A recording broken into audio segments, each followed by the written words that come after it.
What's up, duelists? We're live. RBET Berlin top 16. Coming your way shortly. I'm joined today by Nick. What's up, Nick? How you doing?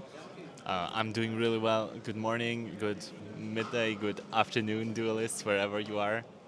I'm very happy to be here at RBET Berlin, co-commenting Top Cut, Top 16 with Keegan. It will be a great event. Hell yeah, brother. Thank you so much for joining me on CoComs, making my job a little easier. We've got an insane matchup coming up for these people, if I'm not mistaken. And we do have the top 16 breakdowns. I'm gonna pass the mic off to Nick real quick while I share the stream and make sure everything's live. But if you wanna hype these people up, go nuts. So, like Keegan said, I've heard we have great decks and matchups in top 16, and we will be commenting on a really, really great one. Can I say what we're doing? Yeah, I think so. Yeah, go for it. Can I really say it? Go for it. Yeah, no, I think we will comment on a Jinzo OTK or Jinzo deck in top 16, and of course another deck, probably Vayu Turbo. Of course, we wish both duelists a lot of luck and good draws, so we will have a great match. Of course, yeah. We don't want to see triple Jinzo returner or whatever, or triple. No, Vayu. we don't want to see it. Wink. Cough, cough. What's up? We got some people in the chat. We got English Professor Vitali. We got Epical Master Yugioh, and we got 5 to Embrace Face. We'll get you guys the top 16 breakdown shortly. They're still doing the deck checks, and then we are. I'm not sure if Rognak made top 16. Oh, we got to turn on the light. Hold up. Let me get this light turned on. He did not make it. Nah, sadly. I think he was very close. He was X2. Yeah. And with Rognak, it's always a masterclass of converting shitty low attack point water cards into real victories. So always happy to see him play. I'm pressing the switch, but it's not working. Is it plugged in? Yeah, I might just switch it. Here, don't worry about it. I'll be right back. Okay. Where can I see the chat? Well. There we go. Okay, perfect. Perfect, we got the light. So that should make the face cam not terrible. There we go. I'm joined by Nick. What's up, Nick? What's up? Let's fucking do this. This is gonna be sick. Cool top 16. We got chat here as well. We're gonna get a banger matchup. He told you already. Jinzo versus Vayu Turbo. Top 16, round 1, I guess. Top 16. These are single elimination rounds, and it's gonna be hype. So lock in, everybody. Press 1 if you're here. Press 2 if you're not. And don't forget to like the stream. Of course. Yeah, you're natural. You already get it. You've seen how many RBETs at this point? You get it. Yes. Right? Oh my gosh. So, yeah, I mean, just as far as the deck checks go, I don't think there's been any issues, which is cool.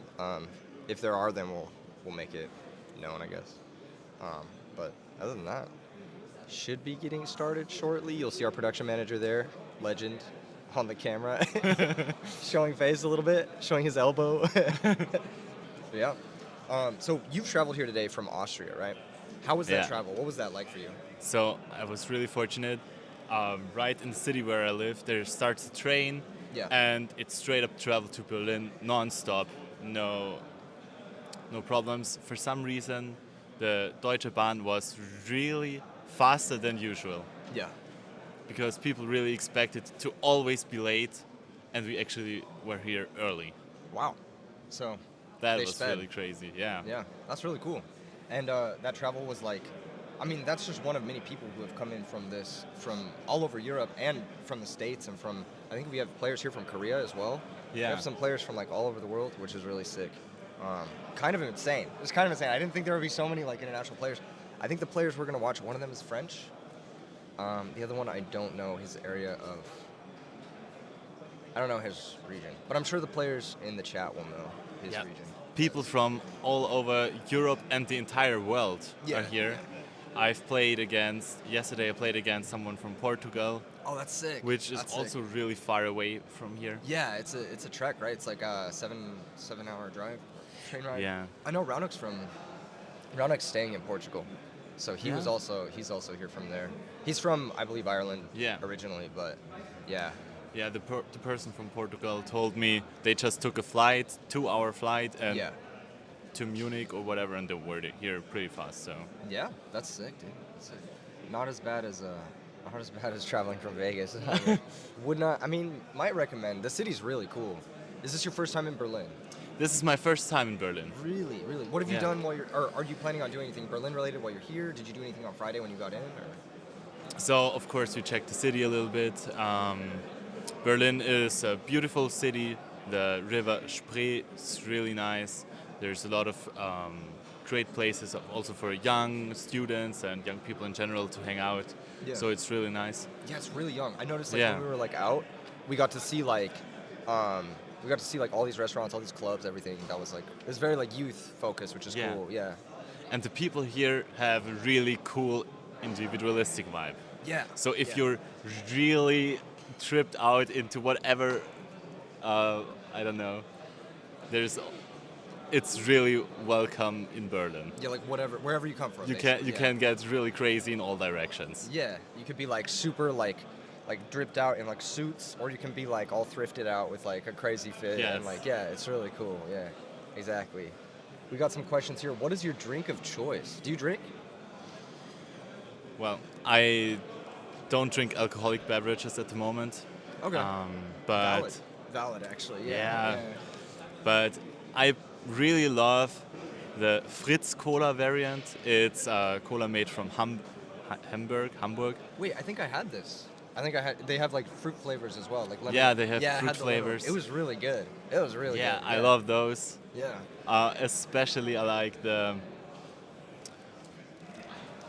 light version of the normal cola. It's Less light sugar. taste, 0 sugar. Yeah. I love the branding. The branding is cool. It's really cool. Yeah. Sometimes I'll look at branding for food and then try to use that sort of layout on a thumbnail. For because it's. I mean, I don't want to make an advertisement, but I read the founding history of their company. Yeah. And these were 2 students that were like, why is there no caffeine in our drinks? Yeah. And they decided to make the company. Went to a lot of drink manufacturers and started selling from their car. Just grinding. Yeah, That's crazy. really cool. That is But- really, really cool. Of course, today we're sponsored by Monster Energy. Shout out Monster Energy for Yes. the beautiful trade And right behind us as well. By the I Berlin had Wall. their peach drink also. From yesterday as well. Yes, from yesterday. Was it good? And that was really, really great. I've heard the peach monster is good. That was really good. In Vegas, now I'm not going to say the bar because you can maybe get in trouble for having a caffeinated alcoholic beverage, but there's a bar that makes a princess peach cocktail, and they use the peach monster in it. It's really good. And they'll put the peach candies, a peachos, or the peach rings. Yes. They put that in the drink as well. Wow, It's that's really cool. it makes your heart race. It's crazy. Anyway, we're gonna cut away to this match. Hopefully, I'll make you stop holding this as well if you want. Here. Cool. We're back. I mean, it's fine. Yeah. Just kidding. It's not ready yet. It's not ready yet. Oh my gosh. I'm exhausted. I can't tell what's going on anymore. We should be underway shortly. They're just finishing up the deck checks, which obviously can take some amount of time based off of what needs to be corrected or whatnot. So, yeah, we're just chilling. Yeah. And people here, the staff and the judges all did a fantastic job yesterday. So Yeah, it worked out really, really well. I can't thank the staff enough. They went above and beyond for this event. This event was a lot of work for a lot of people, and yeah, huge shout out to all the staff. Obviously, they know who they are, but you get what I'm saying. You know. I'm so tired. Yeah. Anything? You want to take it away? We'll get some Yu-Gi-Oh for you guys. We're gonna take a quick break. We'll be right back. Oh, they want to know what deck's topped. Should we tell them? Of course. Let's give them the list. We're releasing the list. Is that what we're doing? We're releasing the list. We're No. releasing the list. Just which decks topped. So European dude, Nick, your fit is fire. I'm not gonna lie, your fit is crazy right now. thank Yeah. you. Immaculate. 510 brace face. Yes, of course. Totally real person. Yes. Release the list. Okay, so we've got the Okay. list. We've got first place in Swiss was It's Black Wings. Black Wings, yes. Second place, Well, we have we should probably not tell the places actually. Now that Oh, I think about no. it. Yeah, we just fucked up. Nobody knows. No nobody knows. places. Actually, that was Randomized interesting. list. Randomized list. Black Wings. We got 3 Black Wings, 3 Vayu Turbo, 4 Vayu Turbo, 4 Vayu Turbo. I think 2 Hero, Two Hero Hero Frog decks, 1 Frog deck. We are not sure about the specifics of the list yet. 1 Twilight Sworn deck, another Light Sworn deck, possibly Twilight Sworn, 4 Machina decks. One of them is Machina Hero, one of them is Jinzo OTK. Yeah, Machina's performed really well at this tournament. Yes, yeah. And Machina is absolutely dominant this weekend. I didn't expect to see so much Machina making it all the way into the top 16, but it makes sense. The deck is pretty good against Vayu Turbo. Yes. It's pretty good against Black Wings. And it's not too bad against Frogs. Plus, some of these variants, like the Machina Hero and the Jinzo OTK variant, can just kill you out of nowhere. So, Yeah. we're going to be watching, of course, the Jinzo OTK for the top 16 rounds. I know a lot of players in the chat are excited to see that deck and see it actually cook. So, Yeah, for this tournament it was really important to have a good matchup against Vayu Turbo and Black Wings, of course. But yeah, but the English professor says there's a lot of bird decks. yeah. And of course they are, but a lot of really, really great duelists play those decks today, and they played out of their mind. And we had a lot of really, really rogue and crazy deck picks yesterday. Sadly, a few of them made it only. Okay, let's take a look here. We got the lists. We can now tell if there's any Vayu Nitro or. Oh my goodness.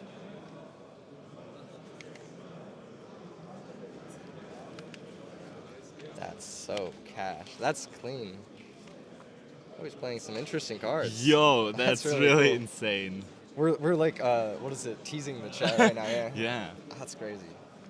Okay. Next Wow, up. crazy Not list. what I expected. Check right? out the top 16 video list in the future. Yeah, exactly. In the future. Wait a second. Huh? What?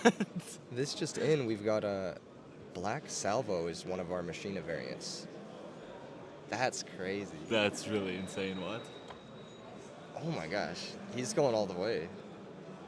That's really cool. That guy is cooking out Holy of his shit. mind. These players are cooking. Oh my gosh. What the hell? This is fire. Dude, I didn't think Europe had it like this, but they're cooking. I might have played against this one person, Against it, yeah. and that card It got you. really got me badly. It's hard to play around because like they just get 4 bodies and then they reversal you on the way back. Yes. Yeah. Did he summon the plasma with it? Yes. He did. Yeah. Oh my. And it's a last minute addition Yeah. too. That's frustrating. It was so strong. That's crazy.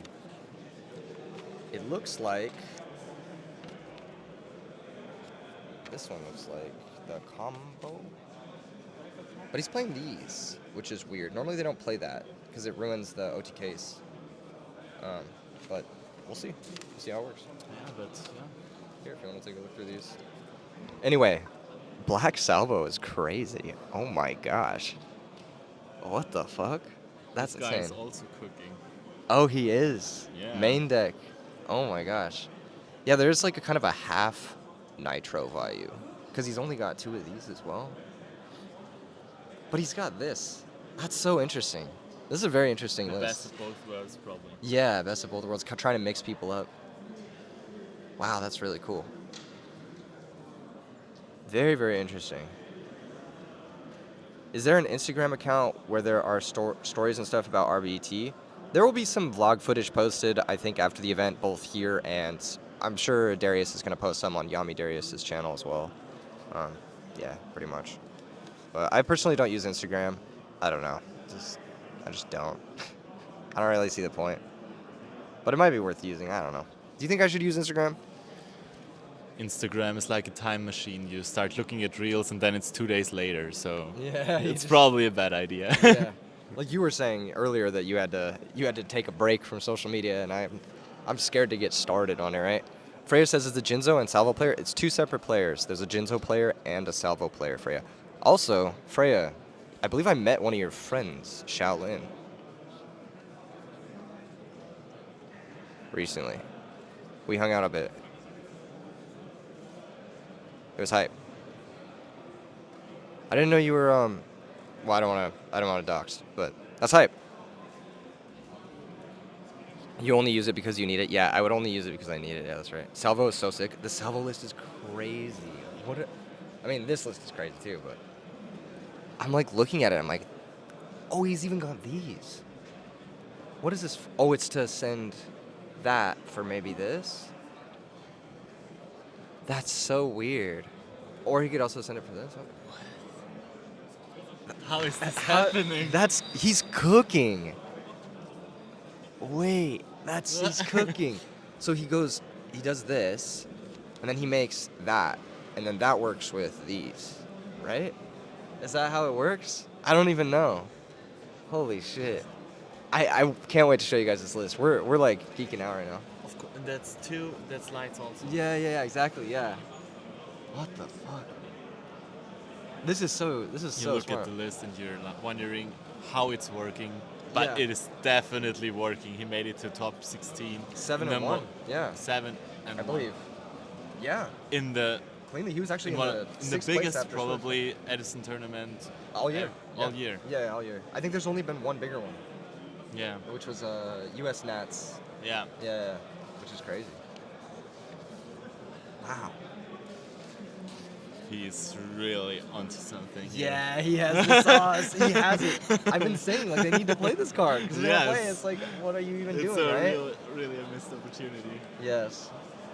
I'll try to have a visa for the next European RBT. Let me know. I may actually be able to help with that. Just let me know. The first match is going to be Jinzo OTK versus Vayu Turbo. We're good to go. We're good to go. Why are we not watching this? We're watching Jinzo OTK, which is an even crazier list somehow. It's actually nuts. All right.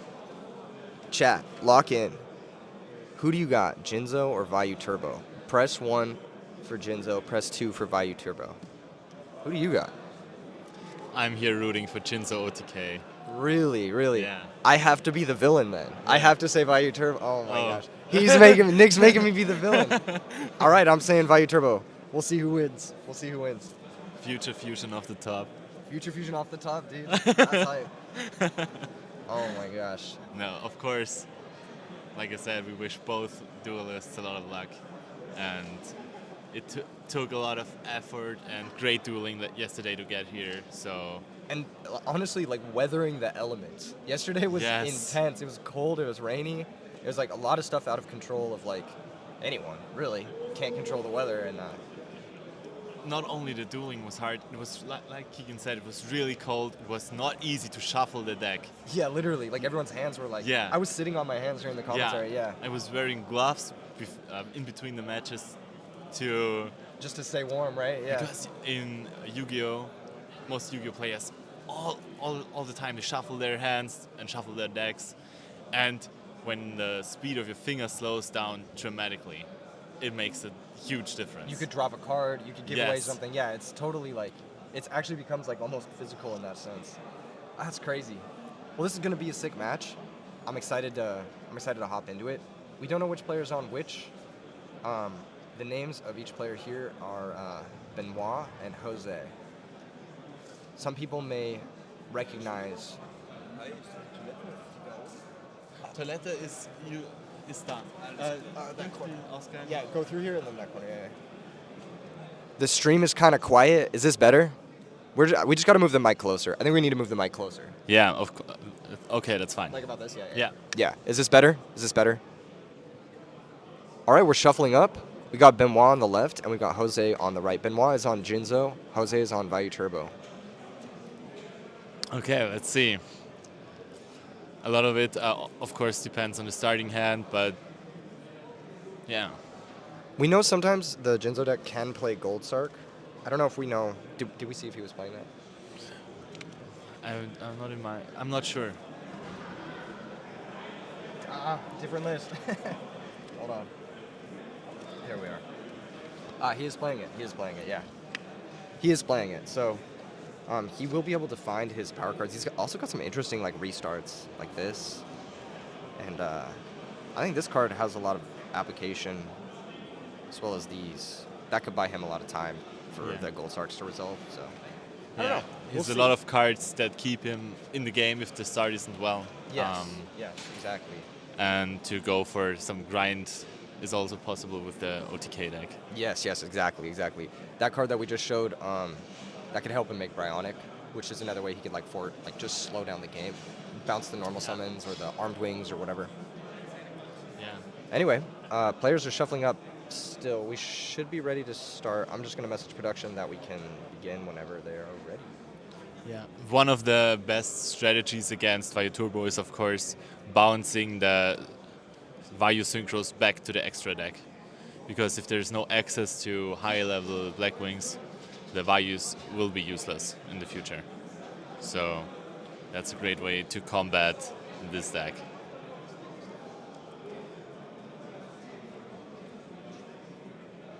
Yeah. Yeah, very exciting. Jinzo is a real man's deck. Just emasculating people who don't play OTK combo. All right, so we're locked in. Can you see all right? Do you want me to pull up the bigger? Yeah, I see. I think this may be a little easier. What do you think of this?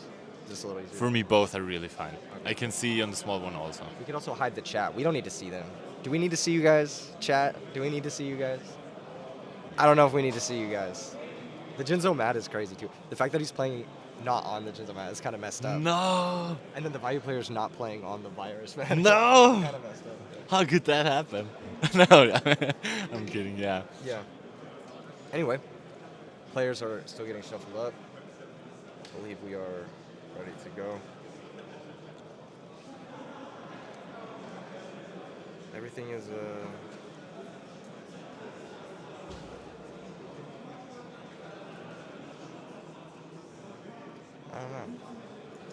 I don't know what's going on. They should be starting. Who are the people in chat rooting for? Yeah, one or two. I think, did we do this? Yeah, I I'm don't know not if we sure. did this. Yeah, I think. they did. They kind of did it, but like, wake up. Yeah. Guys. Wake up. There's only 5 of you who voted. How would we know who wins? I wish I knew more about these players. I'm assuming Benoit is from France. Is that racist? Am I being racist assuming Benoit is from France? I don't know where Jose is from. I feel like I should. I recognize his name,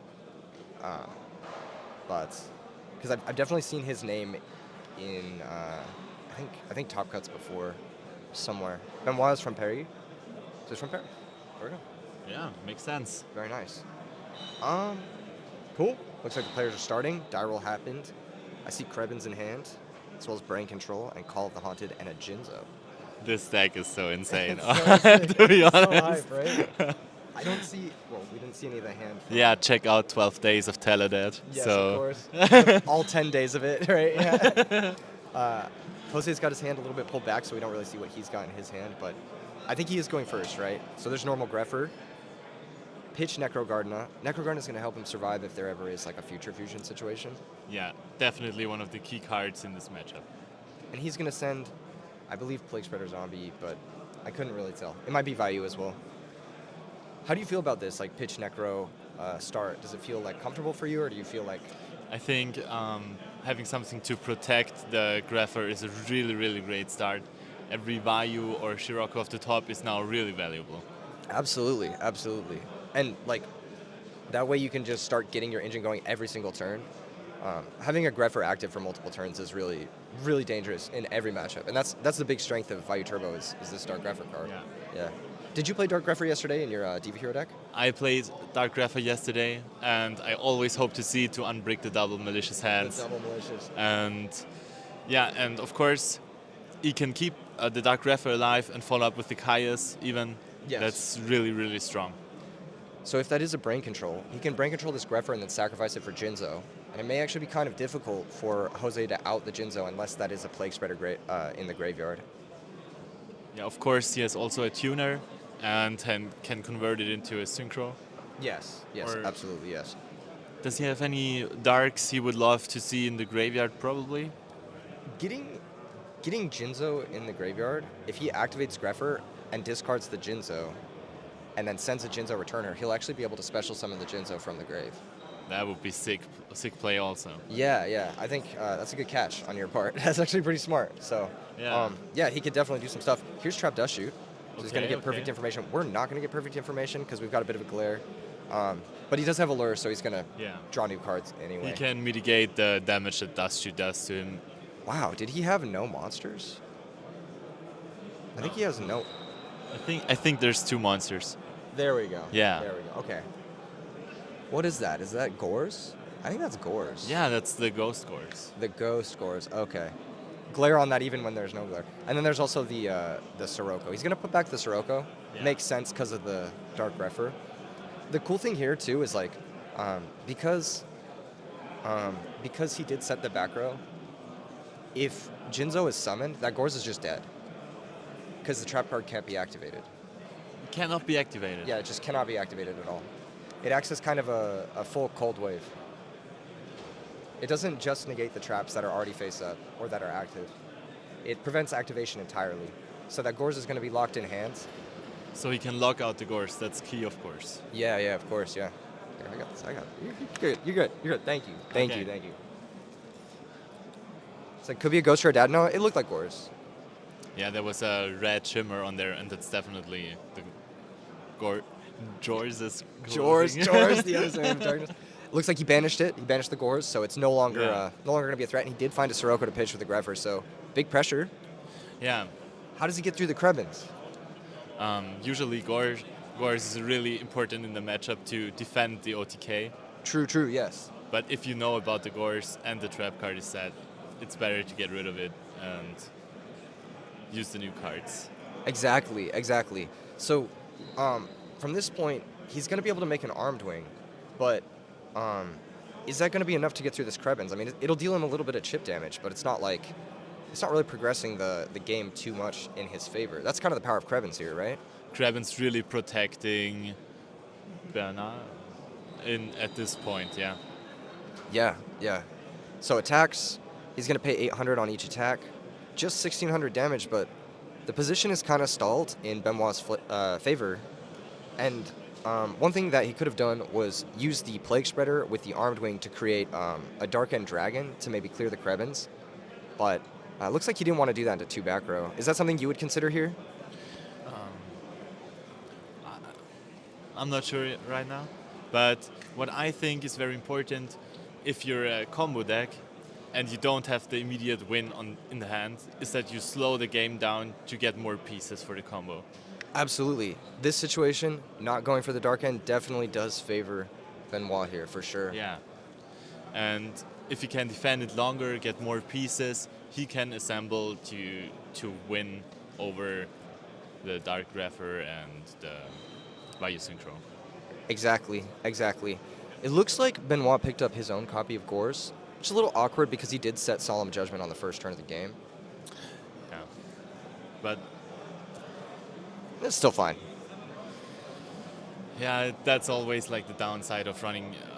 Of course, you most of the time run both, but if you draw both, it's kind of hard to convert both of them effectively. Yeah. But here we see the brain control, and maybe on the Greffer, and it's all Gores is also a dark. Maybe convert it here, or tribute summon Gores even. I'm not sure if I would do it though. We've got a Chain Icarus attack. Oh. This could be met with Solemn Judgment. It's possible he did target the Armed Wing, but we don't fully know. Yeah. Let's see how the chain resolves. That's really crucial here. Yes. If the brain targeted the Armed Wing, maybe he would have wanted to, I don't know, target the Greffer. I feel like targeting the Greffer is always better there. Yeah, right? Yeah, I think so. So you can convert the Jinzo immediately. Yeah, here comes the Solemn Judgment, protecting probably the Krebins. He's basically forced to do this. He has to make sure this goes through. And it looks like the brain did target the armed wing. And yeah, and 2,800 is still enough to convert the Gors at some point of the game. Because usually you will get hit by 1,700 or 2,300, so it's still live. I don't like this play here from Benoit. He's sacrificing for Jinzo, but there is the Greffer still active, and that can get him the Plague into Goyo Guardian, and then Goyo can take the Jinzo, and all of a sudden you're kind of cooked. Yeah, that would be tough. Like we said before, it's really important to get rid of the Greffer. Yes. That's why I would always brain control the Greffer here. Absolutely, absolutely. Plus, at this stage of the game, you don't know if you're playing against Nitro Vayu or if you're playing against regular Vayu. Burial from the different dimensions is going to be activated, and that's going to put back Necro Gardna and armed, Sirocco. Yeah, now it's really, really tough. And this Greffer is really a problem. Every Vayu and Sirocco off the top will be huge damage and field pressure. I think this one is looking heavily in Jose's favor. Unfortunately, I think that big misstep not taking the Greffer with the brain control is going to cost him pretty badly. Yeah, but I also didn't expect it to be Nitro Vayu. I didn't either. Did we look at the list? I did. Hold on, let me pull it up. Let me take a quick look. But still, I would have thought to take the Greffer here was the best play. And out comes the Goyo Guardian, like you said, and Dark Armed Dragon. Oh my god, Burial Dad in the same turn. That's just disgusting. Yeah, that's and it's gonna over. be all she wrote for game one, really. I don't. But still a very interesting first match. There was definitely possibilities on both sides. I agree. If he just takes the Greffer there, I mean, he just wins, right? Maybe not.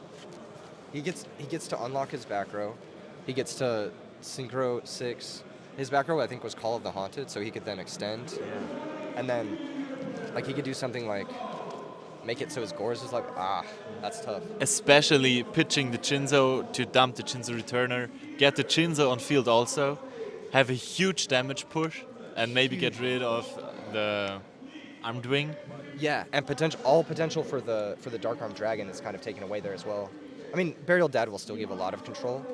And then you can convert the Krabans and the Jinzo or the you could convert into Goyo Guardian or maybe even a Stardust Dragon. But of course you need to get rid of the Greffer, so sleeving up here for game 2. Okay, here we go. We got it. I guess it's a bit of a mix as well. Yeah. A bit of a mix of the similar to some of the other lists. They've borrowed some text from the Nitro Vayu, but it's not like completely identical. It's not a Nitro it's more Vayu list, but there's some amounts of that we're not going to say exactly how much, of Icarus attack in his deck. Yes. Super clutch card. Actually won him that game, I think. Yes. It came in really surprisingly, and I think Necro Gardener was the crucial card for this game. Necro Gardener and that Plague Spreader as well. Yes. Being able to synchro into, I don't even remember what he synchroed into, but it won him the game. There you go. Yeah, Bernard was not coming back with the 2 Necro Gardener activations possible, so... Yeah, gotta go to the next one. In their side decks, usually Vayu Turbo does have access to DD Crow, right? I think, DD Crow is, of course, important card in this matchup. But like we said before, the Jinzo player has a lot of opportunities to convert the Jinzos outside of just Returner. Facts. He can discard them to, I don't know, was he playing Machinos? I don't even remember. He was, right? Yeah, he has to be. He totally was. Okay, I'm gonna pull them up. Okay. This is, I'm being silly. Alright, here's this. For the tech. Yes. Oh yeah, tons of ways with that yes. card right there. He has tons of ways to convert the Jinzos, even with we saw before the Krabans, the normal summon Jinzo. It can go a long way in this matchup. Absolutely. Let's see. As far as siding for Jinzo goes, the deck is it's very, I would say, not standard. So your siding patterns are going to be incredibly personalized, based off of how you've built your main deck. But this looks like he does have the DD Crows. Both players have DD Crows that they'll be able to bring in for each other. DD Crow could help Benoit fight the Necrogarna, and DD Crow could help Jose fight the Future Fusion. So I think we get to see a side-in of DD Crow from both sides here. absolutely. Hype stuff. The venue is sick. Good morning, Nab. Good to see you, or good evening. I don't know exactly. What does this mean? I have no idea. That's how are you in German. How are you in German? How do you say that? I'm curious. It's wie geht es dir? Wie geht es dir? I'm German now. I'm German. Keegan, total native speaker by now. Before we talked about the card Stämme infizierender Virus, also tribe infecting virus from goat. I'm gonna pretend like it didn't take me 30 minutes to learn how to say that word. Oh my god. Shout out tribe infecting virus. Yeah, I think he should have gotten rid of Greffer as well, Max. I think it would have been a much easier game for him to navigate if he didn't let Jose just repeatedly activate the best card in his deck. So, yeah, we'll see if he corrects this mistake for game 2. Obviously, both players had to have a pretty incredible record to make it to this point. But it's early in the morning, a little bit of rust. That was their warm-up game, and now they're playing for real. How do you feel about this color of sleeve, this Twilight? So for me, the color of sleeves, I wouldn't have chosen it. I prefer darker sleeves. So there's no see-through with the logo. I sometimes play OCG cards, and it feels like some sort of baby blue for me. I don't know. Yeah, very, very childlike. Kind of like activate Future Fusion, send 3 Jinzos. No, I'm just kidding. I mean, Speaking of which, yeah, of course, now there's a clock on the match. If he gets to the Future Fusion, DD Crow, of course, is a good card, but still, it will do a lot of damage. yes, DD Crow, possibly like a Space Typhoon, that Icarus attack we did see in game 1, or Royal Oppression. I mean, That card is nutty. There's so many ways. That there's this could so go. many ways that this game can swing either way. So Exactly. Just normal Krebins, no back row this time from Benoit. but I think Krebins on the field is a great start for Future Fusion, as for Gold Sucking Future Fusion, because then you really want to slow down time, and Krebins really does this. Exactly. And also, once you get the Future Fusion, if the Krebins is still there, you can turn one of your Jinzos into like a Dark End or a Stardust to make sure your OTK goes through. Yeah. Then, of course, game as a turn 1 of Gold's Arc, and yeah. Let's see if he has some follow-up or he's still just waiting for his big play. Have you played this Jinzo deck before? Or is this kind of like a newer strategy for you? I mean, I know that Jinzo deck, some guy at my locals played it. Sometimes he's just winning all day, and sometimes it kind of bricks, but this list is really, really, really cool. Has a lot of great techs inside. Speaking of bricking, it looks like he's got one of his great techs, Vortex Trooper here, to try and correct that Cyber Dragon that he's drawn. Shuffle back the Cyber Dragon and hope to draw something that he doesn't want to send with Future Fusion. Yeah. Vortex Trooper, kind of an interesting card, not very commonly seen. Have you ever played with this card before either? I play one of it in my alien deck. This guy was trying to tell me he was going to play aliens in the RBT yesterday, and I was like, you should do it. You should do it.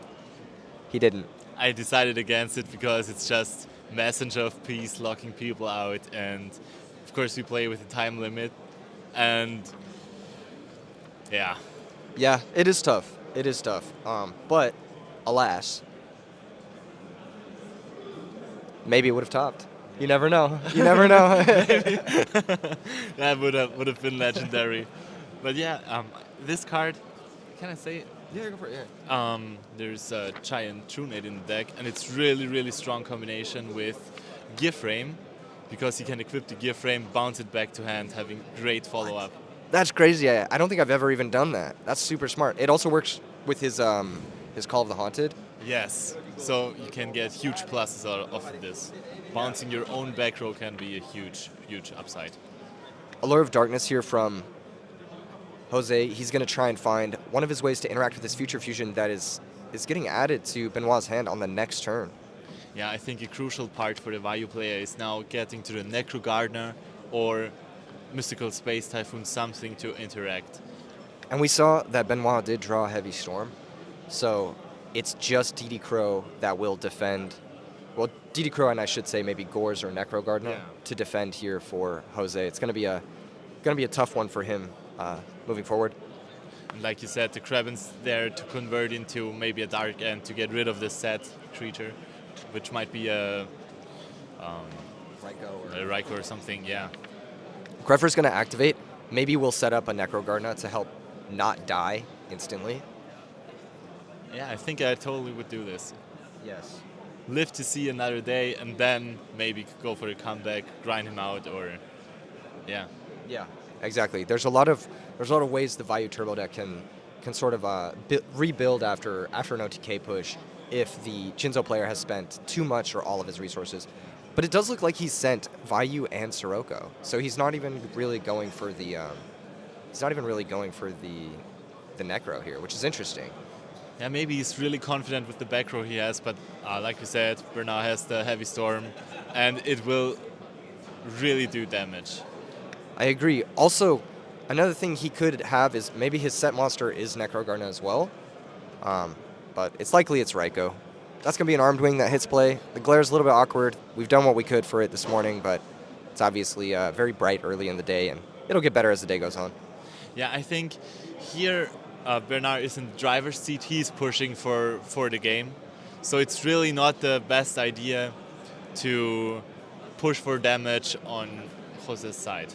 He really needs to try to survive and get some resources to overcome Bernard, and then he can push for damage. But now, if the Future Fusion hits, it can be really, really bad very, very quickly. I agree. Interesting that he's using Gale's effect on the Krebens. That means he's probably not going to flip a Raikou here. He's just going to attack the Vortex Trooper for 2,300. And when Vortex Trooper is destroyed, you get to draw one new card, right? Yeah. I mean, of course, there could be a speculation that he might draw the targets for Future Fusion, so he cannot activate it, but it's a long shot. Exactly. Krebens is going to activate a couple times here, and then potentially we'll see an Armor Master made to have an extra piece of defense against Future Fusion. Armor Master is not a bad piece of defense here. Still, Dark End will just send it, and it slides out really quickly. Absolutely, and I do see a Gear Frame and a Machina Fortress in Benoit's hand. Machina Fortress crash with the Armor Master is going to be devastating here. Especially with the Heavy Storm and Gear Frame and Krebens is a level 6. I think I also see Brain Control. It's going to be very difficult for Benoit to mess this up, I think. Yeah, I think there's a lot of cards pointing in his direction right now. Absolutely. He just needs to find that 8,000 points. I believe there's only 2 cards left in hand for Jose, if I've been counting correctly. Heavy Storm's going to clear Trapstone and Space Typhoon. He was really confident with that Space Typhoon, and now it will be really, really, really painful. Yep, and also another thing is this Gear Frame represents a Bryonic as well. Yeah. So there's lots of options to go. Yeah, he's getting himself some follow-up here. Even if something fails, which I don't think it will, he's still very, very much in the game. Absolutely. This looks very good for Benoit. I'll say it. Yeah. Those Gold Sarks add a huge amount of consistency to this deck, and the Krebens, a tech that someone who's commentating right now may have pioneered in a very popular video on the channel here. Bought him the time for those Gold Sarks to resolve. Yeah, and there's the Bryonic getting rid of all the defense, and then at the end you just need to have the Jinzos and with an empty field. Of course, now Gors is live, as Gors can really make a difference here and give him another turn or whatever. Yes, Gors definitely will make some amount of difference, but it looks like all 3 Jinzo Returner are hitting the grave, and so that's going to be all 3 Jinzo coming back. I believe he pitched one of the Jinzos with the Brown. One of the Jinzos for Bryonic, and Also sending a Machina Fortress, which he can bring back with the Machina Force that he searched off of Machina Gearframe. Yeah, he's getting rid of all the possibly bad draws, so there's just gas in the deck. And also putting a lot of machines in the grave for that Overload Fusion. Overload Fusion, Yeah. in the future, yeah. This is the scary power of this Jinzo OTK deck. If it just has a little bit of time, if you can't pressure through the sauce, you're going to get cooked. 23. Yeah. And that's going to be game 2. Even with still brain control left with over. Brain control in hand. It was really, really, really crazy. Yeah, that's nasty. What a disgusting draw there from Benoit, showing exactly how he made it all the way to top 16 yesterday. Yeah, he navigated it really well. And here we clearly saw Jose needed to defend more and try to survive this future fusion. Exactly. He needed the DD Crows, the Necro, the Gores. He needed to have layered defense that weren't vulnerable to the Heavy Storm or the Giant Trunade there. But it's, of course, it's really hard to, if you don't see the right cards, cannot get rid of the Krabens. You cannot stop the future fusion coming in. So, yeah. Honestly, one of the things he could have done was he could have sent the Necro Gardener off the Greffer, played it a little bit slower, because he couldn't get through the Krebens anyway. So there really was no reason for him to commit all those cards. It was better for him to just layer defense and try to survive the future fusion turn. Yeah, because the Jinzos get sent to the graveyard or banished or whatever in the end phase. Yes, they get destroyed, yeah. They get destroyed, and then you really have a shot of taking it over again. Yeah, all the cards get burned, and then that future fusion play is no longer a threat. You really just want to layer that defense up and make it as difficult as possible for the Jinzo player to kill you on their big turn. Especially because the fusion he makes with the future fusion, when it enters, it destroys your field, right? Or yes, exactly. The Chimera Tech Overdragon, which is the card that is revealed to future fusion to send all those machines, when it is special summoned, it destroys all other cards on the field, including the future fusion. So it's a self-field nuke. Yes. So if you can just survive the Jinzo turn, then you basically get 2 turns of your opponent doing nothing afterwards. It's pretty brutal for the Jinzo player to preemptively go for the future fusion if they're not going to KO. Yeah, if you go for the future fusion, you really have to win. Otherwise, you will nuke your field, and then there's the time for Jose to come back. I think the set card on Jose's side of the field might have been that Necro Gardener, so it's possible that's the reason he wasn't able to send it with the Greffer. However, he did have Gale, so he could have synchroed with Gale and the Necro Gardener to get the Necro Gardener in the grave. Yeah, I think Necro Gardener is really, really, really the crucial matchup here. That's why we see DD Crows from both sides to stop the Necro Gardener or to stop the Vayu player from going really fast. And maybe also I see a Soul Release in the side deck also. That could be huge, taking out not only the Vayus, but the Necro Gardener or the Plague as well for the comeback play. Yeah, and does Jose run Chaos Sorcerer? Maybe there you could get rid of the lights or... He does. Yeah. Absolutely, yeah. So it could also control that as well. Yeah. Of course, you need to time it well, otherwise you will get hit with a really, really big return. Yeah. Yeah. That's the big scary one, right? Return, but if you have Soul Release plus Jinzo, they can't return you. So... Yeah. Yeah. The vision of horror when the oh shoot, I can't read it. When Jinzo uses Future Fusion, haha, it's crazy. Yeah, it is. It's like oh fuck, they just win now, right? Good morning, Dennis. How are you doing? Especially with the 2 turns of Gold Sark waiting for your own misery. Yeah. The inevitability of it it's really scary. This deck is very scary. It's one of the only decks in the whole format that I'm like kind of scared to play against with anything. Sure. Yeah, and I think he really made a nice list. So he has both this one-shot aspect, but can also grind and stay in the game. Yeah, with the Machinas or like with Dark Armed, for example, he has a lot of mid-ground like power plays that don't necessarily rely on that future fusion. So he can do a wide variety of fucking terrifying things. So yeah, it's pretty cool. A lot of interesting one-ofs too to try and mix up the opponent, like that one of Vortex Trooper to help. Yeah, exactly. And Call of the Haunted on Jinzo is also really, really cool play. Chainable, and then the Call of the Haunted is destroyed, but Jinzo negates it, so... Yeah, so it really, really works. Looks like he's drawn that card right there, Future Fusion, but he's going to be hit with Dust Shoot. Yeah, Dust Shoot can take away the Future Fusion though. Yeah, if he has to take Dark Arm Dragon here, but he may be dead on board. And really scary overload fusion also. So there's a lot of damage coming in. Yeah, this is a tough one. I'm not gonna lie. Flip it. Honestly, if you're Benoit, you could even just set Torrential and just fucking wait. But we'll see. Overdragon does destroy the whole field when it's summoned, so you can't overload fusion the same turn you do the Future Fusion. You have to wait a turn. Yeah, but it's a scary follow-up, and yeah.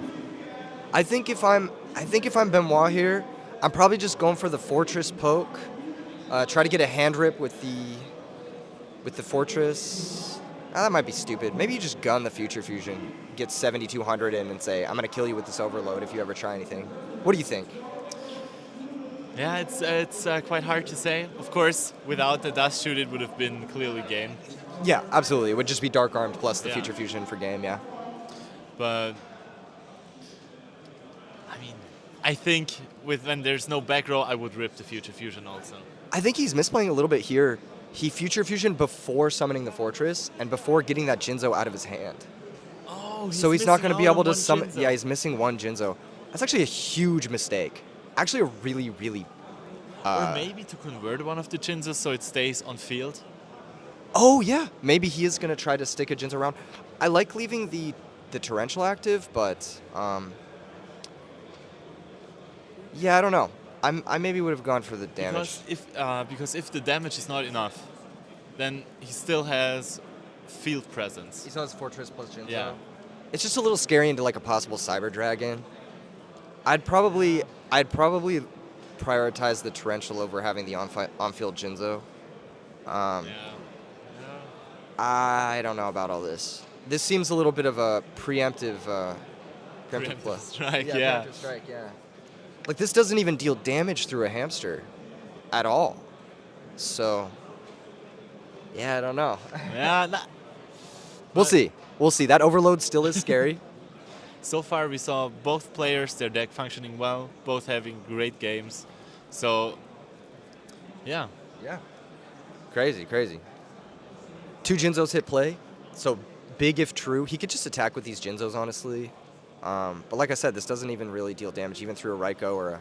Looks like it's a It Vayu. was a Vayu, yeah. I'm probably just attacking with Jinzo here.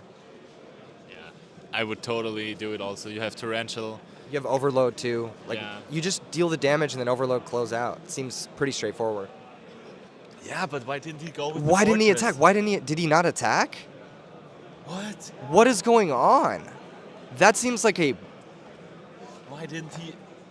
Oh my gosh. Sorry about that. I think he missed out big time by not summoning the Fortress also. And then he didn't even convert the Jinzo in his hand. Exactly. That doesn't make any sense. I don't love this play. I'm gonna be honest. But if you're on a feature match in top 16, of course nerfs can get to you. And it's... Ooh, I think I saw a brain control off the top with the Jinzo conversion. As well, yes. Oh my gosh. Yeah, Never why would you even punished. play around Gorse here? You shouldn't. That's the answer. Yeah, but Not just TT, he has fucking Overload Fusion. That card just puts a 8,000 guy that just kills the Jinzos. yeah, now He's up a game? No, he's not. This is game 3. It says on the overlay. and now the problem is if the Future Fusion stays, there might be a self nuke. Yeah. And also, even though he can self-nuke, he can still at least use the Torrential to destroy his opponent's board. It's just not great. It's not where you want to be. You don't want to use your own Torrential on your own turn. It's Yeah. rough. Yeah. I think this play backfired. Absolutely. And of course with the Fortress on field and a third Jinzo, you even play around Gorse to some extent with the Fortress. Yes, exactly. Man, what the heck? That's so great. How do you fumble? You have the perfect hand. How do you fumble this? Yeah. Anyway, that's the RBET nerves right there. Yeah. Did you ever feel nervous yesterday in some of your matches? Of course. In my first round, game 3, I drew double malicious, and it really got to me. I slowed the game down, played and played and played, and at the end I made a crucial misplay, taking one of his scapegoat tokens with brain control, tried to convert it with the Kaias, and of course they cannot be tributed, the scapegoat tokens, and then Oh my gosh. And that's because it starts with the double malicious. yeah, and then it's lights out. Here we're going to have a bit of a conversation on what's happening. I wonder if Jose is familiar. He's going to Typhoon the Torrential Tribute on the draw phase. So it appears he is familiar with the Chimera Tech's effect. Chimera Tech will come out. It will destroy the field. So it's going to clear both the... Here is a big power play gone, definitely. Future Fusion for one value is a horrible trade. That is a Wow. terrible trade. Now that you say it, it was Future Fusion for 1 value with Jinzo OTK. Yeah. I cannot believe we witnessed this. No damage. It just cleared a set value. That is not good. I'll be the first to say it. You better put your opponent on better habit. Yeah. Yeah. The chances are pretty low. Of course, it's a one-off. It's like 16% or whatever. And even if he does have the Gores, you have every comeback play, and he drew Brain as well. It's Yeah. like, just make him happy, man. Yeah, but now we go into the grind game, and Bernard from clearly winning, being in a winning position. Now he's on the back foot here. I completely agree. And he's got to play into back row as well, with really no way of doing that. A huge mistake here from Benoit would be to play any card. Yeah, if it's a Raikou and flips it, if the value player gets Bernard down to no cards and they're both top decking, Bernard will lose. Absolutely, absolutely. I mean, of course, there's a powerful top deck of Machina Gear Frame, but yeah. Yeah. Man, what a game. Now the Overload Fusion needs to bring it home for Bernard. It does. It is a game shot waiting to happen. If Benoit ever if Jose ever goes for an attack position threat, he could just die to the Overload Fusion alone. Yeah. Yeah. So you brain control and play the Chinzo and then go for the Overload Fusion and then start pushing for a game. Exactly. Exactly. I think that's his game plan now. And now assemble pieces, try to get ahead on board.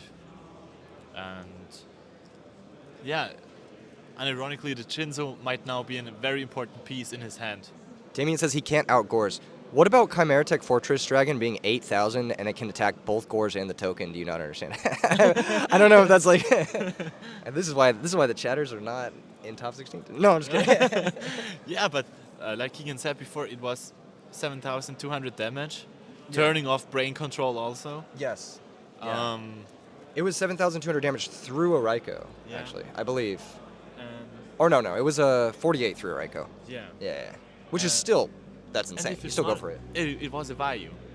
And So it would have been 7,200 damage, yeah, like just straight up. Bernard runs also Kaias in his deck. One Kaias off the top to banish one dark is then game. Yeah, that or just, like we said, the brain control, the overload. He has a million ways to find that last few points of damage.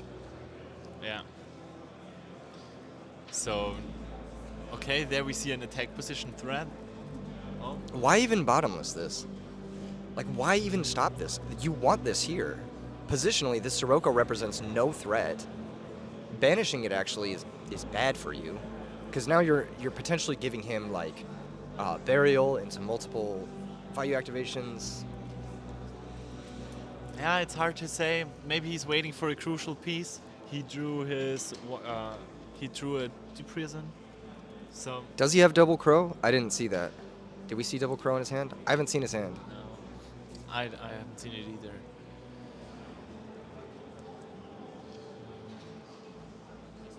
You feel bad? Why? It was a choice. I mean, if he has double crow for the Overload Fusion, then That's he not a has it. choice, yes. But he could have gone for Yeah. however much damage or whatever, you know? Just more set monsters here. I don't know if he has double crow. I don't think we saw it. I could be wrong though. I mean, it was almost a non-game. If you get the opponent solo, you can win with just a few points of damage. Then you really limit the options of Jose here. He cannot flip a Raikou to pop a back row and leave it on field, or if you summon Armageddon Knight, you really need to think about what you do with the Armageddon Knight, because Jinzo attack over it is game then. Absolutely. He said, guys, he is still good. Is he? I feel like he could have been in a guaranteed win, and now he's in a not guaranteed win. Yeah, of course he's still fine. It's really a game now, but he was really winning before. Yeah, you go from crushing to like probably winning, but we don't know. Goldstar's probably going to find Heavy Storm or Giant Trunade, most likely. Okay, I don't understand this. I don't understand this. Does he not want to out Royal Oppression against Value Turbo? Am I missing something? You think he has a Royal Oppression set? There's a good chance. He does side 2 copies of that, and they're insane against this deck. So. Oh yeah. Of course, I lost to Royal Oppression also yesterday, but yeah, I mean, What can you do? if the Royal Oppression hits on the wait. Maybe he's thinking he only has 1 copy of E-Tilly and he has multiple sweepers that can beat Oppression, but Yeah. I feel like you always have to get the Oppression out. Like, he was eyeing that Heavy Storm. It's like, okay, get the Heavy Storm and just get the Overload kill. Why not? I think he can also go for Giant Trunade, because then cards like Royal Oppression just become a brick in the hand. If the field Absolutely. is active. Yeah, totally. And it can't be stopped by Solemn. Or, well, it could be stopped by Solemn, but it can't be stopped by like things like Starlight Road. Yeah. He doesn't know if he's sided that, but it's possible. Some value decks do side the 1 Starlight Road. Yeah, and like I said, if he draws a gear frame, he can probably also give the gear frame back to his hand and then play from there more. Exactly. And start going for a big machine, a grind game as well. Yeah, it might have been the right pick to pick Giant Trunade here. I think so as well. I think either Giant Trunade or Limiter Removal, and try to get like a 8,000 point swing over 1 Limiter attack. removal, that would be also, of course. Yeah. Ah, that's a cool combo going with Gold Sark and Limiter removal. I love Yeah. it. The cool thing about this deck is that Goldsark has like maybe 20 cards that it can get. Like, look, you could get that one, you could get that one, that one, that one, that one, that one, that one. Like, all of your spells are great. Yeah. Dark Arm is great. Even searching Gear Frame is like fine. This card is really cool in this deck to stop the Gorse. Exactly. Yeah, Yeah. that's why it's played. Or that's why I put it in the list. Yeah. This is almost identical to my list from the channel. I think there's like 3 cards different. Maybe a few difference. I didn't play this. I also didn't play this. And I didn't play the Vortex, but it's very similar. Yeah. I mean, it's kind of a cool place with Pot of Avarice to put back the entire Jinzo combination. Trunade the future. Yeah, and go again. Do it again, yeah. So it does give a lot of potential. Hamster's going to get flipped here, though. That's an attack position card that could guarantee a win. If Benoit has limiter removal, he can go overload limiter and just attack the hamster and win. But he needed to search Trunade to be able to, or search the limiter, of course. Yeah, I mean, How many machines does he have? He has the 2. He might even have enough machines to just attack hamster and win. okay. Chain Call, bring out Jinzo. Oh my gosh, this is actually so good. Oh wow, that's a really crazy combo. Yeah. Yeah. Now Raikou's gonna destroy the call. Mill 3. It does hit a Sirocco, but the Jinzo's gonna stick around. That's a huge +1. Very big +1. And now there's 2 attack position threats. All the trap cards are shut off, and the Overload Fusion is threatening lethal right now. Maybe he was onto something here Yeah. Maybe he knew he had called Jinzo for the for the Royal Oppression. Yeah. pseudo Cold Wave. To chain that to the Royal Oppression. I'm not doubting Benoit anymore. Yeah, he might actually have it. Also, worth noting, the time is getting Yeah. low here. Neither player's taken any damage yet, but a Royal Oppression activation could be... Could be lethal here. could be lethal. Ah. Oh my gosh, what a game. The time is really pressing. Yeah. I think though that the time is so low that favors Bernard, because if you can pull off the Overload Fusion, attack over Raikou, or Hamster, then he will go in for a lot of damage, and that will be certainly enough to win the duel. Absolutely. Absolutely. Oh my gosh. What is happening here? All right. Big moment here. He did mill that Sirocco to go with his values. He can do things, but he needs to do them. Yeah. Yeah. Before the timer runs out. I mean, he's got 2 minutes. When you are at Bernard's side and you really want to play, and the opponent is looking through his grave, you really get anxious. There comes in the Cyber Dragon. Tribute summon Cyber Dragon. Yeah. Yeah, that's big. That is huge. That'll get rid of the Jinzo, and this could deal lethal damage here. They have 2 minutes left to finish this game.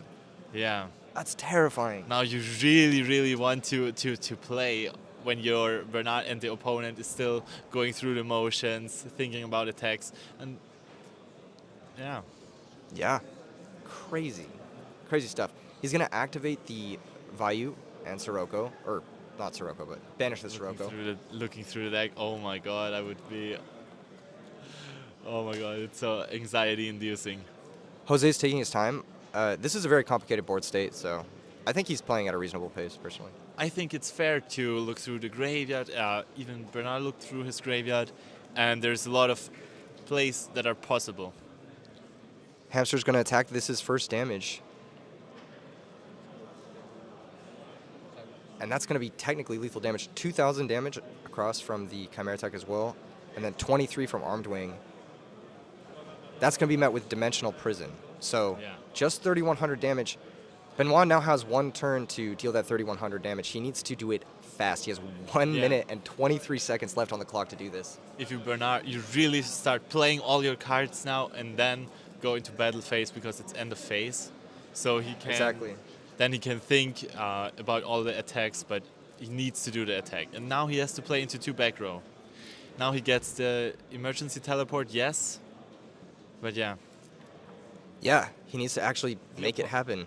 The opponent playing Burial, and yeah. Buying a little bit of time here. Special summon Dark Arm Dragon main phase 2.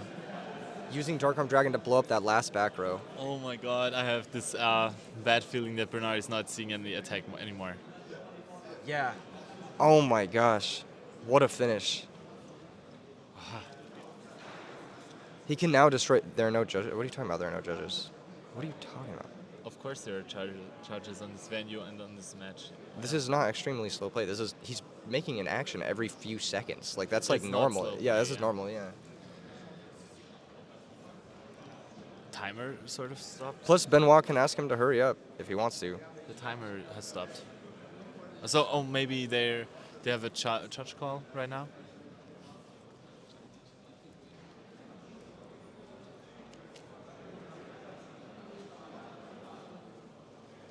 I think they're discussing something. Yeah, I told him to please continue. He's going to destroy his attack position monsters with the Dark Arm Dragon to play around the Overload Fusion, which makes sense, yeah. Really solid there. And this is just the play you would make even if you were trying to play to win the game as well. He's going to hit Typhoon. Typhoon's going to hit a bottomless trap hole. 23 seconds are left on the clock. Let's see if there's... Now you're really going... Draw standby main. He passes a turn, draw phase, add the emergency teleport, activate Brain Control, take Dark Arm Dragon, activate Dark Arm Dragon 2 times. Drop the Future Fusion and go to bed. Drop the Overload Fusion, enter battle phase. Oh no. Oh my gosh. Do it already. Hit all 3. Hit all 3 cards. Activates Overload Fusion. Oh my god. Heartbreaker. And that's going to be time in the round. Jeez. Yeah. Brutal. Brutal stuff. I think in the end, was this game or would have... This would have been game. Yeah, this would have been game. The players needed to play a little bit faster this match. Yeah, and also, I mean, Bernard had a lot of options to go for it, though. He did. He did. Yeah. Yeah, of course, it's sad to see a match like this go into time and be decided by time. But both duelists played very well. Yeah. And there's a big argument too as well that Jose would have never committed that much to the board if time wasn't becoming a factor either. So he wouldn't have put the Dark Arm Dragon there anyway, even if the time was not a factor. Yeah. So like this whole game was warped by them needing to finish the match in time. Yeah. Yeah. So of course it was important for Jose to do more actions that are time relevant. Exactly. Exactly. We're going to go ahead and cut away to the commentary here while we get that sorted. Everyone's saying scummy. No, that was normal. They were just making plays to win the match. That was very normal. Yeah, and of course the time rules. Both players know the time rules before. Yeah. And when it's this close, of course it's reasonable to do that. Yep. And of course it's sad to not see the overload fusion dropped. So Yeah. Yeah. But crazy match. A lot of crazy stuff happening there. yeah. Definitely a mistake he made early on in the game that cost him. It was really that future fusion turn. He could have gotten 7,200 points of damage in there as well. And that mistake cost him the whole match. 7,200 points of damage there would have been game in this instance, yes. Yeah, and also, New Syntax makes a good point. If you feel like your opponent's slow playing, then you ask your opponent to play quicker. He didn't feel that way, so he didn't ask his opponent to play quicker. And of course we saw Jose play, and it was very reasonable.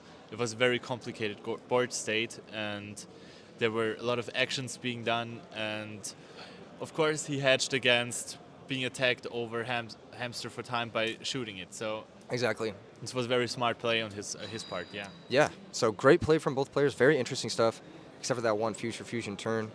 Yeah. You got to know how your deck wins. I mean, that hand was as close to a guaranteed win as you could possibly ask for Jinzo. You got to be kicking yourself after that match. Yeah. You're saying you're confused as to why the unofficial tournament is using this crappy official end of time procedure. It has everything to do with not being able to hire staff to work for longer than 11-hour days. So that's generally the reason why we use this end of time procedure, and that's why we're doing it today as well. And that's why we've done it for the last 4 years, and it usually doesn't come up. Usually players play at a reasonable pace, and usually players don't punt completely one hands in top 16, but that's just something you got to learn, you know? Yeah, and of course, it's better than both players getting a double loss, which Yeah, is not of the course. official rules. Yeah, exactly. So we're having the other Yeah. rules that have some upsides and some downsides, of Yeah. course, but we're glad to see one of them going to top 8. Yep. We're going to see Jose move on to top 8. We've got a lot of players moving on to top 8. We're going to take a brief break here, and then we are going to go ahead and be back with top 8 shortly. Thank you for joining me, Nick. It's been a pleasure. Thank you for having me. Yeah. Of course. Any last words you want to say to the chat? It was really great match. I was glad to see this. Hopefully we see the Black Salvo Yeah, that would be in the sick. future. Hopefully he made it. Yeah. And yeah, there's some really cool innovations here. And also congrats to the Jinzo player. Really, really cool list. Yes. Tagged out. There was a lot of ways to go for a crazy OTK. And yeah. Yeah, good stuff, guys. We'll be right back. See you guys shortly. It was a really, really cool match. That was sick. All right, I'm going to step up for a second. Should I look over everything? Or? If you want to. Yeah. We gotta take a quick break. That was a really exciting game. I know, that was crazy, right? Yeah. That was nuts. I need just a second. Yeah.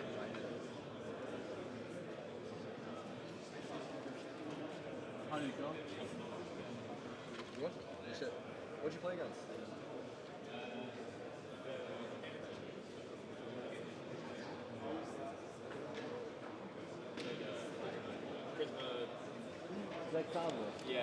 Oh yeah, he had a hard matchup. Yeah.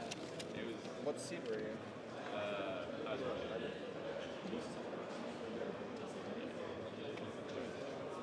Oh, yeah.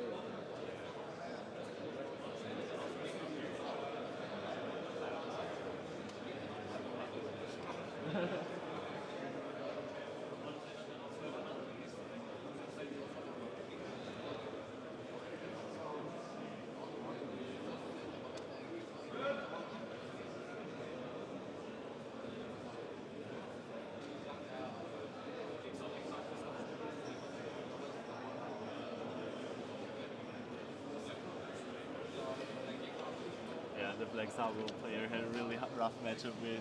Yeah, with James Ark. Yeah, it looks like James Ark is going to take down Black Salvo. We're going to try to get you guys an exciting matchup. I'm going to go find out what's still in top 8 real quick, and we'll be right back. All right, I'll be right back.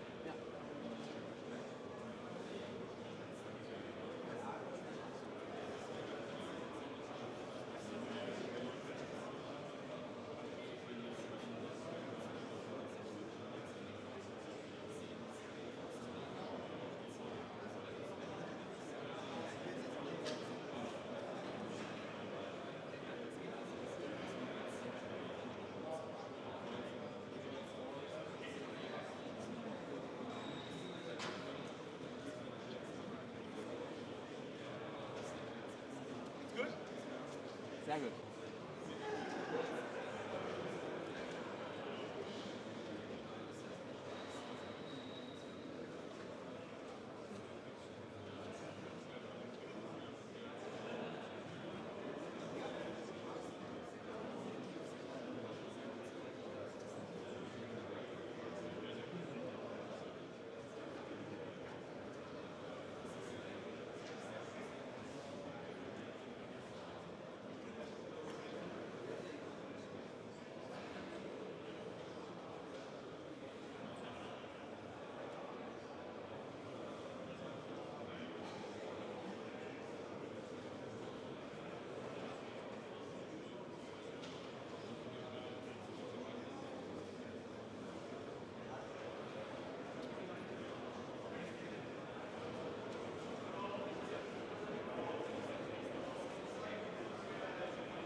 Oh, nice. The Jinzo one, right?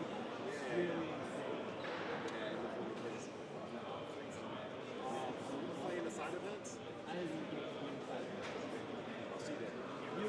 Yeah, they start at 1, right? Now? Okay, cool.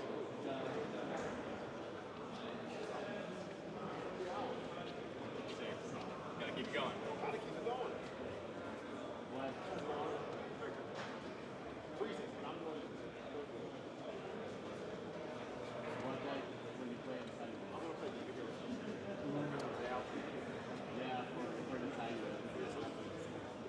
Oh, that's so cool. Yeah, so it'll be awesome. Alright, It's one of the most iconic things ever. And that's the Diva Hero Code There we go. There we go. Yeah. So we'll see how well I do. We'll see if I still got it. Where did Keegan run off to? He's running from there. I definitely would not mind commenting more on that. Oh, there he is.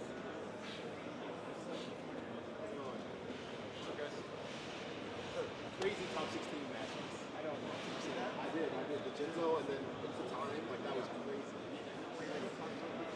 would think. Yeah, I know. That's why that's so fun. I really hate it.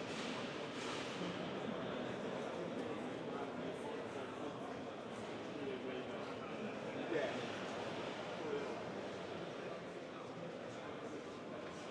Is it always cold like this? Just come out of that.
No, I'm good.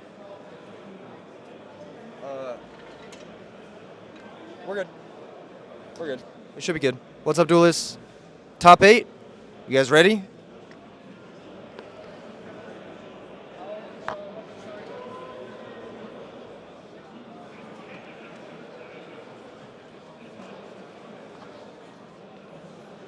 All right, boys.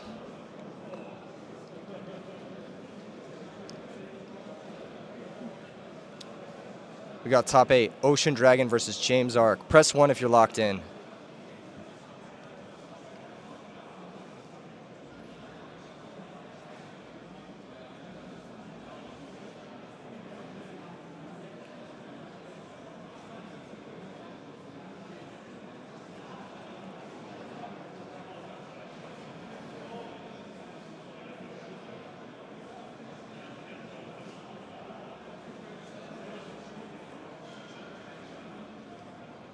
Set Monster, set 2 back row. Ocean Dragon we saw on stream yesterday playing Machina Hero. So we got Machina Hero versus Value Turbo. There's Heavy Storm turn 1. It's going to be Chain Jar of Greed. So draw traps already proving useful. Trading for a power card, 1 for 1. Set Monster, set 2 new back row. And looks like an Allure of Darkness in James' hand. Choosing to hold the Allure. Interesting choice. Turn 1, Deck Devastation Virus. That's going to miss everything in hand. It's going to hit a set Crystal Seer. Crystal Seer would have been huge here. Looks like Starlight Road, Solemn Judgment, Brain Control, Compulsory, and Miracle Fusion.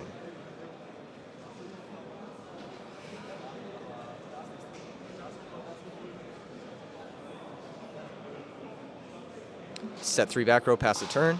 Draw for turn from James is going to be Trap Dust Shoot. A little bit useless here. There's no monsters, and the hand size is low, but still decent for the time being. Shut the fuck up, Doug Murderer. What do you mean didn't say or do anything? What do you want me to do? They're in the middle of the match. They have to play by the rules of the tournament. What am I supposed to do? Go coach them mid-match?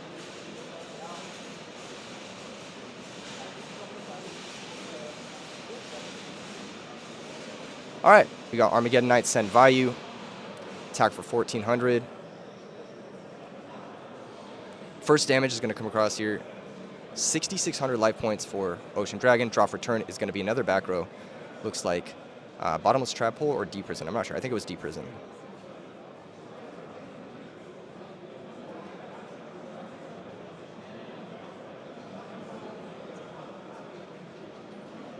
Also, like, I'm not judging the event. Like, what is going on? Like, I'm commentating the stream. I'm not the judge. There was a judge on the feature match. The player could have said, hey, you need to play faster, or could have called the judge for slow play if he felt like he was being slow played. Both players felt like it was reasonable. Second Armageddon Knight here, gonna build up Necro Guard now. So resources, pardon me, starting to build up for James. Pretty big Deck Devastation Virus early on. That Crystal Seer looked needed for Ocean Dragon to get started. Draw for turn is going to be Machina Gear Frame. Big gear frame, and there's, I believe, a Solemn to back it up. Machina Gear Frame gets summoned. Gear Frame activates. We're going to see if there's a chaining. There's a chain of Bottomless Trap Hole. The Compulsory could get chained here. This might be a decent spot for that Compulsory Evacuation device to get used.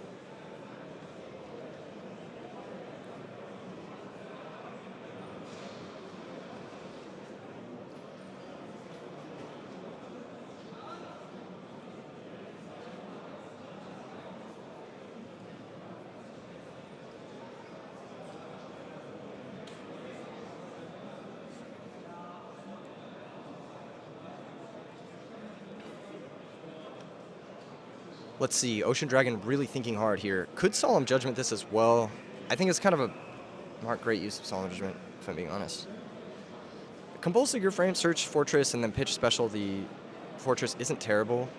Looks like, actually, Ocean Dragon is going to go with the Solemn Judgment. Valuing the tempo here and the compulsory to deal with the value summon, yeah. But the Vayu doesn't really beat the Fortress, because you compulse the gear frame, then you pitch the gear frame to summon Fortress, right?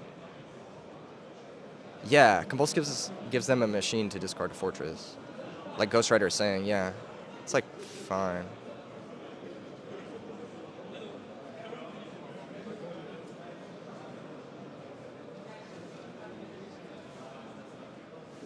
Gear frame attacks.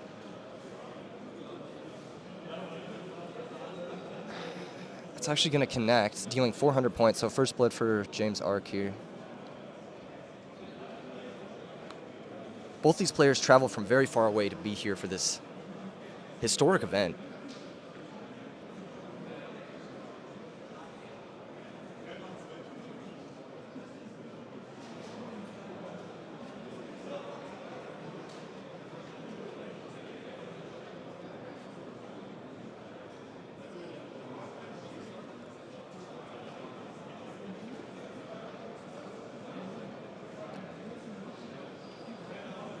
On the attack declaration, here is Trap Dust Shoot.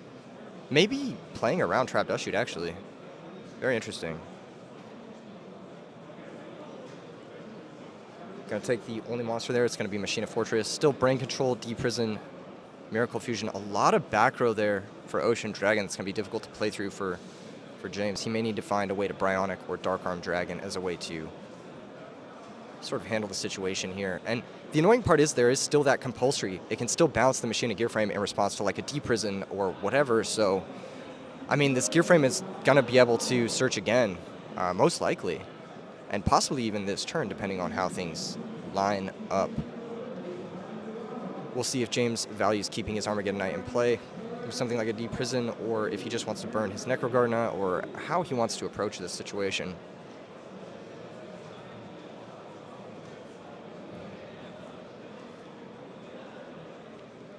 Asking to see the grave, asking to see Necrogardna.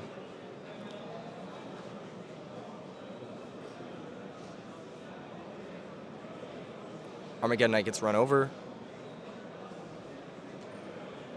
Set new back row, which we can only assume is the second D-Prison here.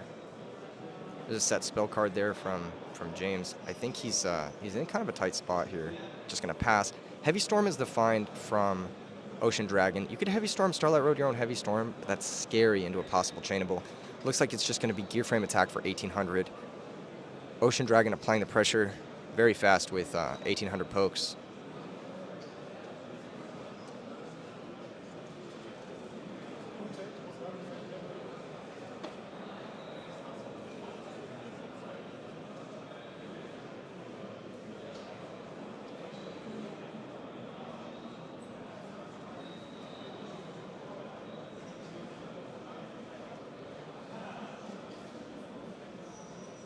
Allure of Darkness finds Vayu and Raikou. Raikou's going to be pretty critical here for James to stabilize. A defensive threat that doesn't play into any of these back row, except, of course, compulsory. Times it's 11:52 a.m. Obviously, Vayu has to be banished here to the Allure. There's no other option, I believe, in the hand. Oh, there may be one other option. Maybe a Dark Grepher in hand as well. Probably just banish the Vayu here. I don't really... Well, unless there is that Sirocco Engrave. Maybe you banish the Grepher and set the Vayu, and you try to ladder. That's not terrible. It's just a little slow. This is a really big think on this Allure of Darkness. Maybe he should have held it, Kappa. Nah, he had to play. He's down a lot of cards here. Despite resolving that Deck Devastation Virus and a Trap Dust Shoot, he's kind of backfooting. He does have Ocean Dragon very low on the life total side of things, but he just doesn't have a lot of cards to work with. He needs to start getting pluses by battle, which is going to be pretty tricky, especially if Ocean Dragon starts finding more and more monsters to normal summon, like this second Machina gear frame here. Pretty powerful summon.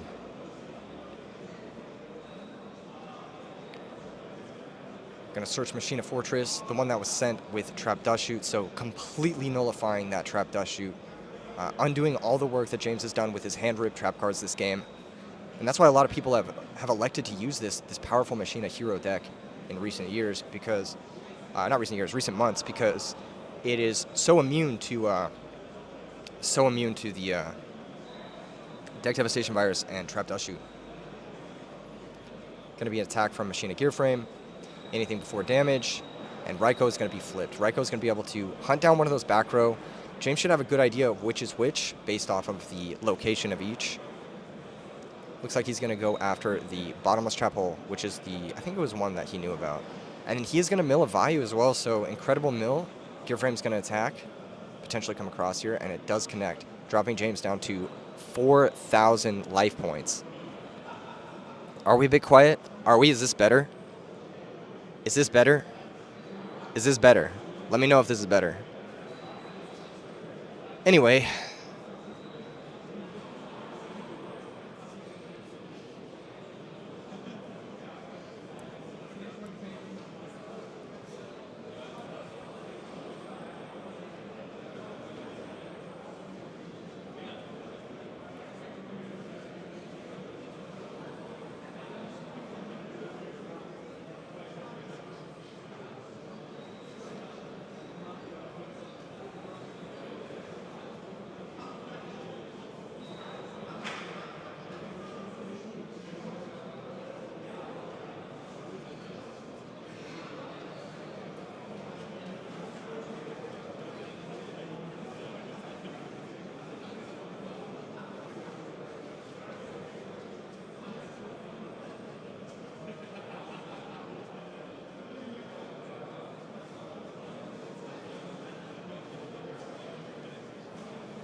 The time zone different crazy? Yeah, I'm feeling it today. I'm feeling it pretty rough today.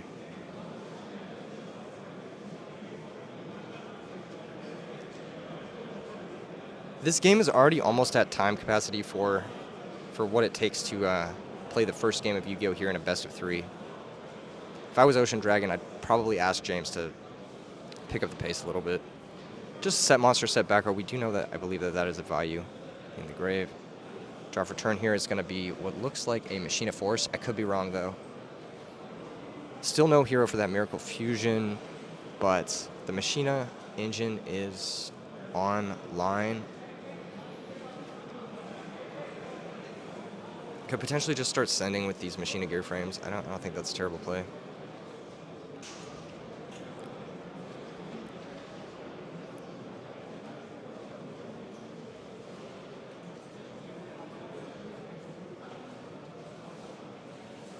Here comes Pitch Machina Force, Special Summon Machina Fortress. Thank you, Dennis. I appreciate your words of support.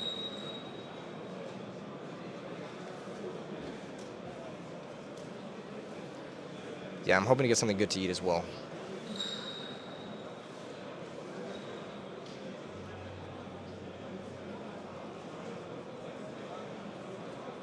Machina Fortress is going to attack. Deep Prison is going to be activated.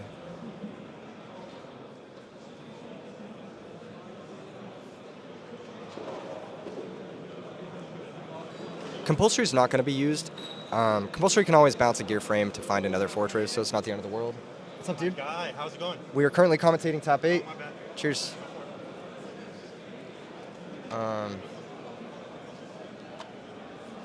Liebe Jugendspieler, dieser Bereich ist nicht für euch. Bitte in unseren Bereich reinkommen.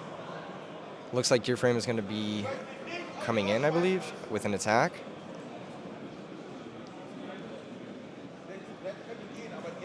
It was a set Greffer, that's right. Wow. 1,800 pressure. Putting James down to 2,200 here. I mean, he's down 8 cards to 2. He does have that Vayu in the grave, Necro in the grave. So he can maybe try to make something happen, but that one compulsory is really making this tough. He needs a power card here. He needs something like Dark Arm Dragon. He needs something like along those lines. It's really the only way for him to get back into this game. He does have some grave resources, so it's not like totally over.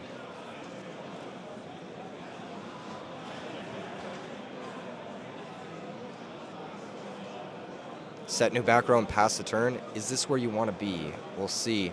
There is a Starlight Road set as well. so that something like Mirror Force will not come down and cause too many issues.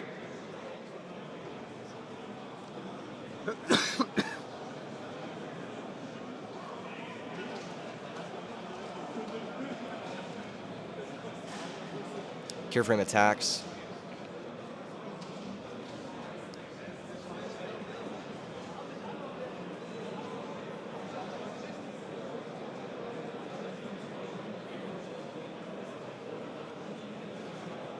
Attack gear frame.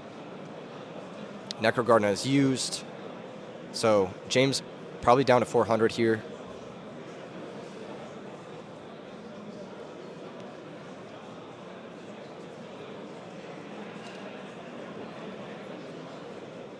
Kind of backs to the wall moment. We'll see what he can piece together.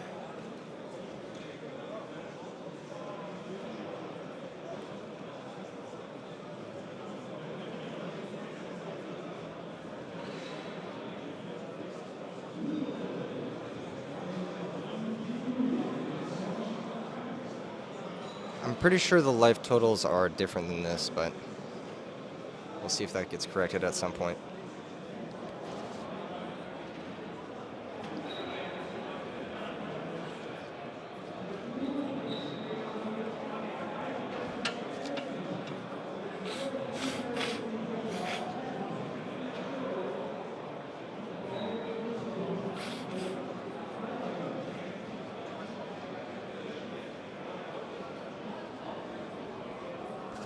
This is a moment here, if I was Ocean Dragon, I would ask James to hurry up. Every time you turn into stream, you see a gear frame. Same. There's been a lot of machines this weekend. Machines very popular in Europe, and for good reason. I mean, most populated deck in top 16 were machine decks. So, makes a lot of sense. Set new back row and just pass the turn again. Draw for turn from Ocean Dragon Lord. I believe that's the Heavy Storm. Now seeing play. Is there a stop to this? James did know about this, I believe.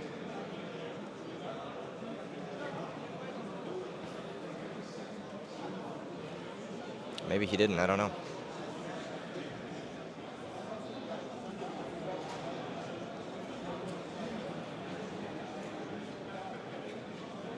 Solemn Judgment going to be activated. That should drop James to 200, I believe, but I could be wrong. He may be at 1100. I don't know. I don't know for sure. I may have missed an attack or added an extra one in my brain. Normal summon Stratos. Effect to search. That's going to find Elemental Hero Prisma. Chain Bottomless Trap Hole on the summon. That's probably just fine. Yeah. You just up so many cards at this point. This should just be attack. Really. Attack for 1800. He's definitely at 200, right? I think he is, yeah. Checks the grave. Let's see. There's Space Typhoon. Hoping to hit the Starlight Road. It's one. It's compulsory. Not using the compulsory. Activates return. Brings back both monsters. Pays half the life. I think James is at 100 here. Not really sure. Thinking. James could be at 550. I'm not really sure. There is a Vayu and a Sirocco in the grave, so like there's an Armed Wing play. Actually, I think there might even be two Vayus in the grave. I could be a little bit wrong. The amount of grave checks has been diabolical. Yeah, I agree. I think you just pass. You just don't really care and you just pass. Like, whatever.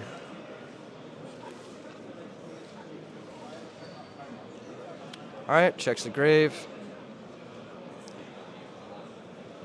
The whole field is now clear from James' Arc. He has just activate, bring out the Armed Wing. He's got to know about that, I believe, Brain Control in hand. but he definitely knows about that Miracle Fusion, so if this new card isn't really a back row, then this is going to be a pretty short work. Attack. There's a Deep Prison.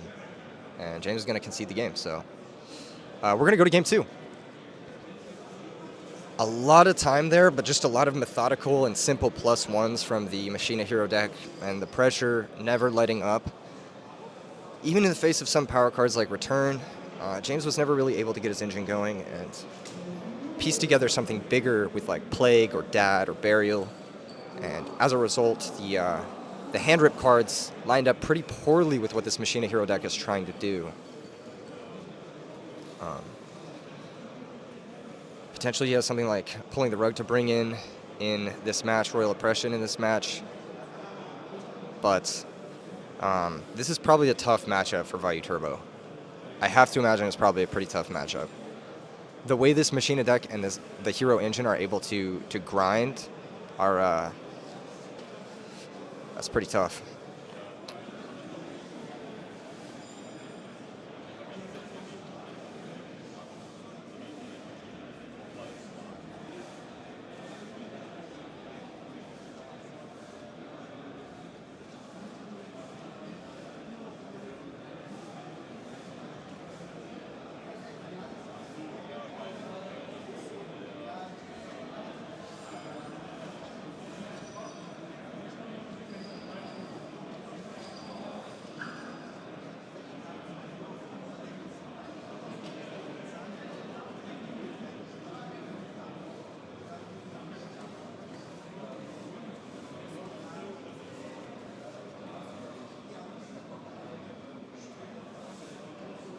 Do the players see a timer? I believe they can, but I could be wrong.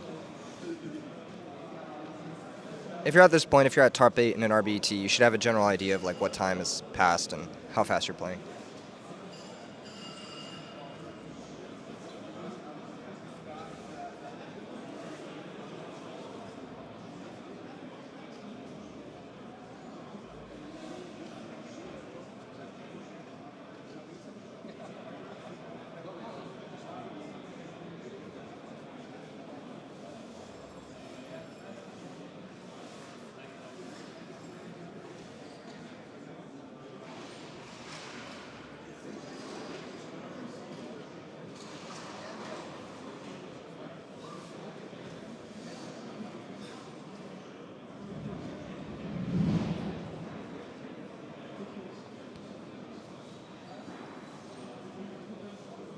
All right, moving into game 2. The sideboard cards are going to be a big game changer here. Being able to take out those viruses, take out that Dust Shoot maybe? Dust Shoot probably stays in, but take out the viruses for sure. The stone wall art is wicked. That's actually pieces of the real Berlin Wall. These players are playing in front of here at top 8 RBET Berlin.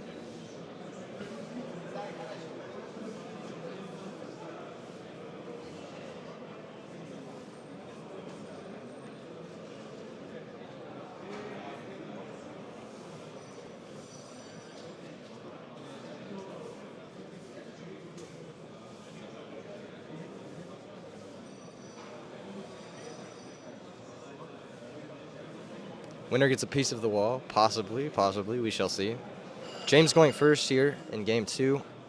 He's got Rhoda of his own, so this game, able to get that Greffer going.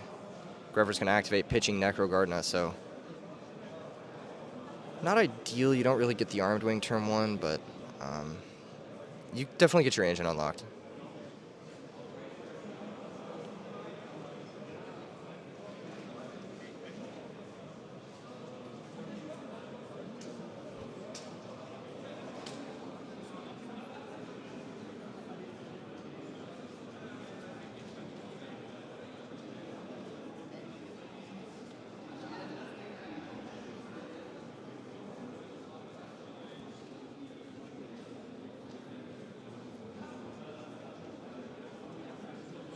Greffer sends Sirocco. Interesting decision.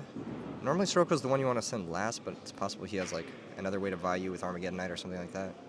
And would actually prefer to draw Vayu in this circumstance, but we'll see. So draw phase, anything in the draw phase. Main phase 1, gonna activate emergency call. Stratos is gonna activate search another hero from the deck and add it to hand. Gonna add that elemental hero Prisma. That card will allow the Ocean Dragon to send elemental hero Ocean, a calling card, and set up the Miracle Fusion for either elemental hero Gaia or elemental hero Absolute Zero. Attacks with the Stratos, defends the Grepher, pretty normal stuff here. Sets Bottomless, sets another back row, which I didn't fully see. End phase Dust Tornado is going to take out the Bottomless Trap Hole. Draw for turn is going to be, I didn't quite see. It looked like another Dust Tornado, I could be wrong. Or a Deep Prison.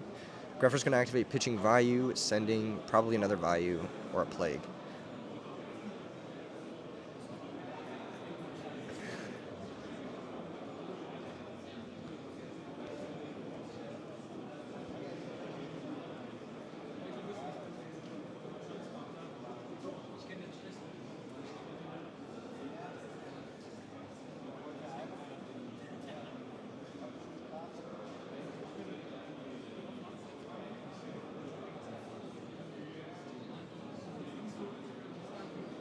Armed Wing is summoned.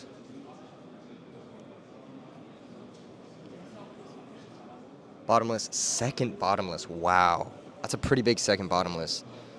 Looks like Plague was this end, though, so this Stratos can be gotten over if Plague is to be used, and it looks like James is considering it, but did not shuffle his deck. Almost made an illegal action. Would have been easy to undo, though, so... yeah, both players looks like a lot of nerves, honestly. More so on James' side of things, surprisingly. It might also be jet lag. I mean, he's traveled such a long way to come to this tournament. He's going to synchro the Plague and Dark Grepher into, I'm assuming Goyo Guardian here. Seems the safest.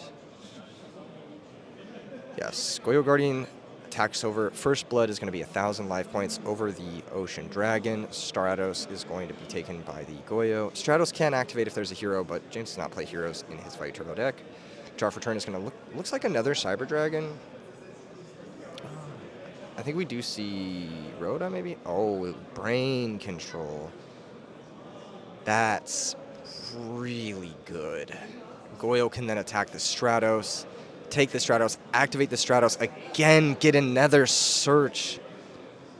Oh my goodness, what a brain control. In the main phase 2, the Goyo can be tributed for Cyber Dragon. That, I believe, was the draw. Gonna search Alias here, and all of a sudden, James is draw locked. He doesn't have a grave set up. He only has 2 back row to deal with a hand of 5 cards and a field of 2 monsters. We'll see how he gets out of this one. This is going to be a tough spot. Tribute set Cyber Dragon. I think the only saving grace is that Ocean Dragon's hand is a little bit anemic. It's just a bunch of beat sticks. But Plague Resource is gone. The Armed Wing is banished. Sets Rhoda as a bluff. End phase, is there going to be a Dust Tornado? We shall see.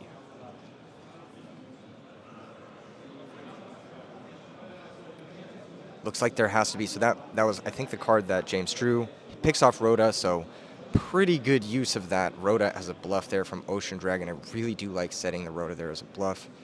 So Armageddon Knight's going to send Vayu. Is there a way to get a Sirocco in the grave for James? Does he have a set Burial? He's going to attack into the set Cyber Dragon, take 200 damage.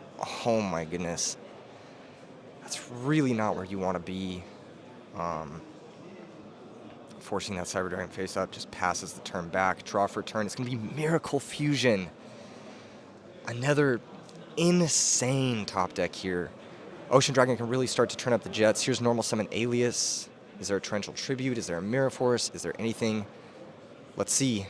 Is Ocean Dragon going to do what they maybe did yesterday and play fully into Mirror Force here in the top cut? I honestly would. I mean, the Goyo didn't get Mirror Forced, so I absolutely would do it. I absolutely would switch both of these and then just turn up the jets. Try to close this game as quickly as possible. Don't give James any way to come back. He's going to take 700 life points from that Cyber Dragon over the Armageddon Knight. Then he's going to take another 1800 from Stratos Direct, and 1900 from Alias Direct. Huge damage coming across. This is the penultimate attack here from Ocean Dragon. What can James find to get out of this situation?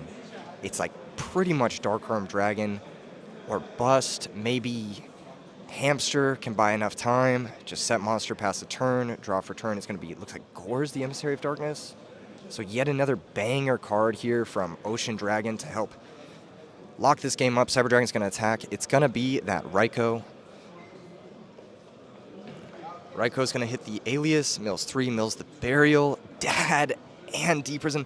3 horrible mills. Those are cards that you absolutely needed to draw in order to come back into this game from being down so much.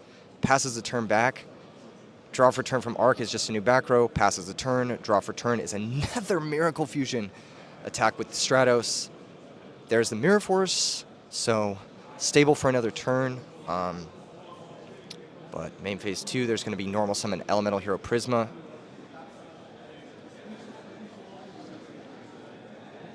Activates the Prisma, reveals the Chimera Tech most likely. Oh, Terraforma. Okay. Reveals Terraforma, sends Elemental Hero Ocean.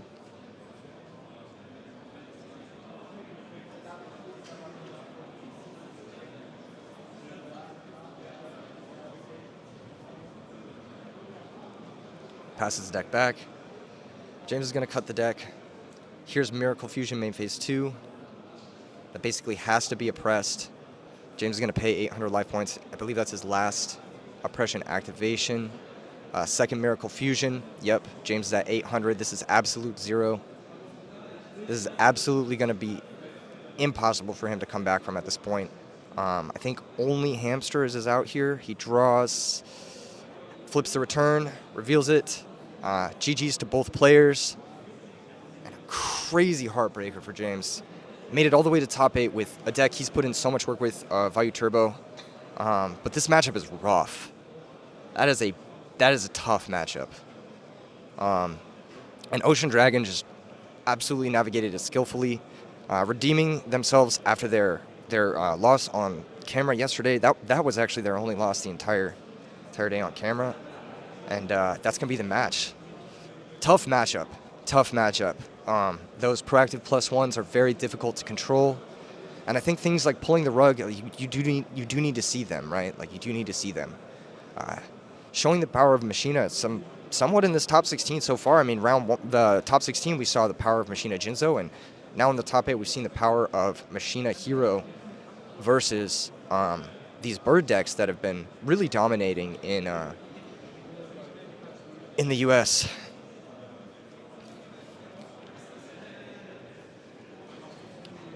What a good game. What a great match, actually. That was very hype. There were points where James could have came back. I think had he top decked like a Burial or Dad, he would have had some good opportunity. And he did such an excellent job of positioning himself to find one of those top decks. His deck just didn't quite deliver the power when he needed it.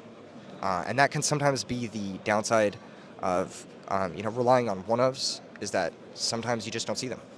And that's tough. But what a great match. Top 8, very hype, and excited for top 4. I think we may end up following the Ocean Dragon, moving into top 4 as well. So I'm gonna go relay that to production, and we'll get that down shortly for you guys.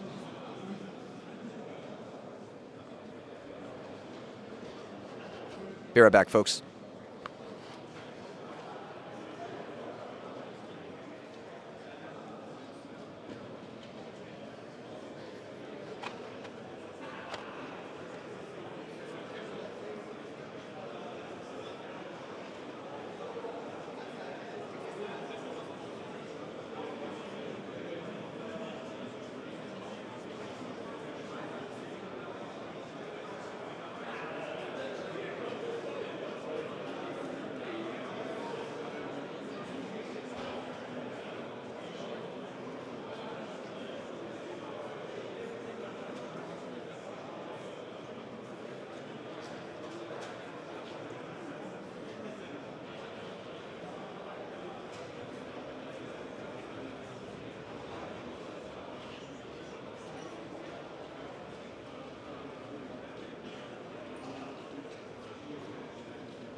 I believe we are going to be watching Machina Hero again, following the Ocean Dragon versus Jose in the top 4. Coming up shortly, I'm going to take a quick restroom break, and we'll be right back, folks.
All right, boys.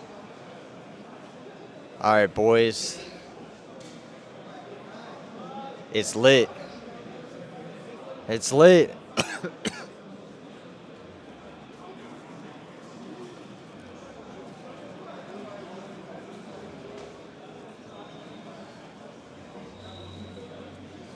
It's lit.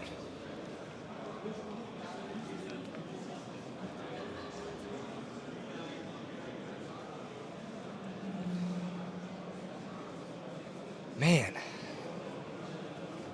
What a match we have here for you guys.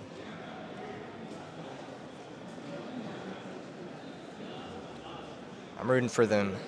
I'm rooting for all the players here. What's up, the man? What's up, Damage Step? What's up, Sven? What's up, Contract Unavailable? What's up, M. Gomer? These mats are event exclusive. So, unfortunately, the only way to find them would be secondhand.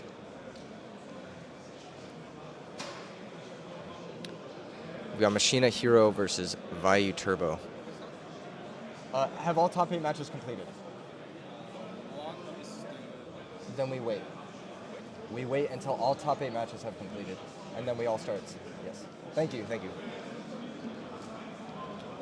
Am I enjoying my trip? It's been stressful, but it's been great. Huge thank you to all our sponsors today for making it as great as possible, especially those over at Heaven Store. Shout out Darius for making things very, very fun. The backdrop of this event is nuts. The real pieces of the Berlin Wall are insane. Truly really cool. I feel like this deck was built for Vayu. Possibly it was. Possibly that is the construction of it. I've never played the matchup from Vayu's perspective. And I've actually never played the matchup from Machina Hero versus Vayu either. I've never actually played this matchup at all. I've only ever played against Machina Hero, and I've only ever played against it with, like, you know, a Keegan deck. Not really like a... not really like Black Wings or anything like that.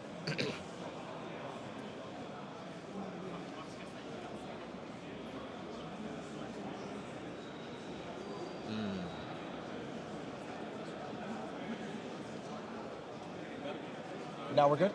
Yes. Then whenever you're ready. All top 8 is completed? Okay. So whenever you're ready. We're good to go into top 4? Yeah. Cool. So, we're cutting the top 4. We got Ocean Dragon versus Jose. Very powerful stuff. This is a hype top 4. I love that Berlin reps Machina. I love that Europe reps Machina as a whole. I mean, I think Machina is very underrated in the States. And it was actually the #1 most represented deck in top 16. Do you have a moment? No.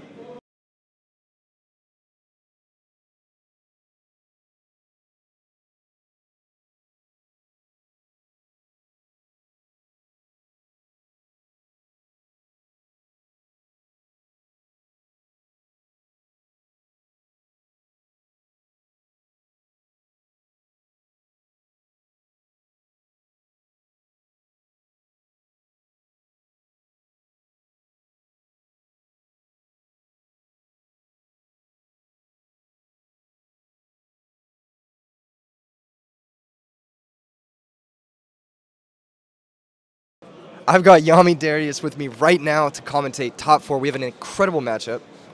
Ocean Dragon on Machina Hero versus Jose M on Vayu Turbo. Let's go. You know what's insane? Machina, #1 most represented deck in top 16. No way! Wow. I mean, we talked about this a little bit yesterday, that like Europeans do have a lot of tendencies to go towards Machina.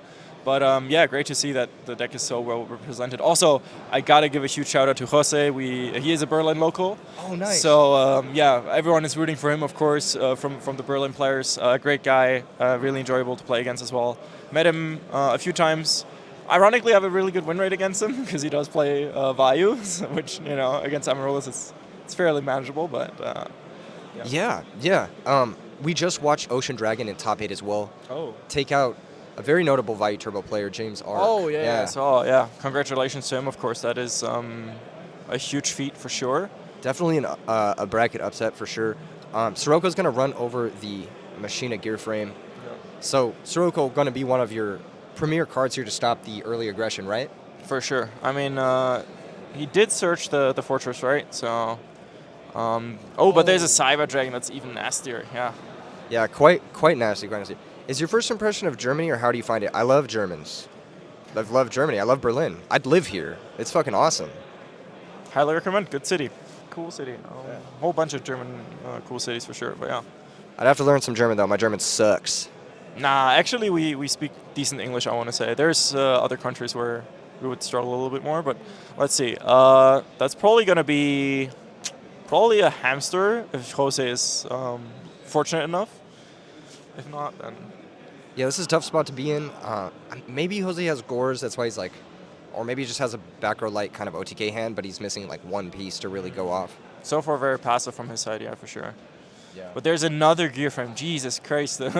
All the players we've had on feature matches rip gear frame like it's their day job. Like, that is crazy. Yeah. For a little bit of backlog, so you know exactly what Ocean Dragon is playing. Ocean Dragon is on multiple draw traps, as well as Crystal Seer to help find the Machina gear frame as consistently as possible. So it is more built to see it more consistently, and it's definitely paying off here. Yeah, I mean, it's a Machina hero, right? So... whoops, the force being revealed. But I mean, it's a known card, of course. But yeah, I'm surprised to see that he grabbed... Oh, it is the hamster, which, I mean, yeah, it would have been great if only the Cyber Dragon would have attacked, but now he's going to lose both monsters, so no Kai is playing on the following turn. But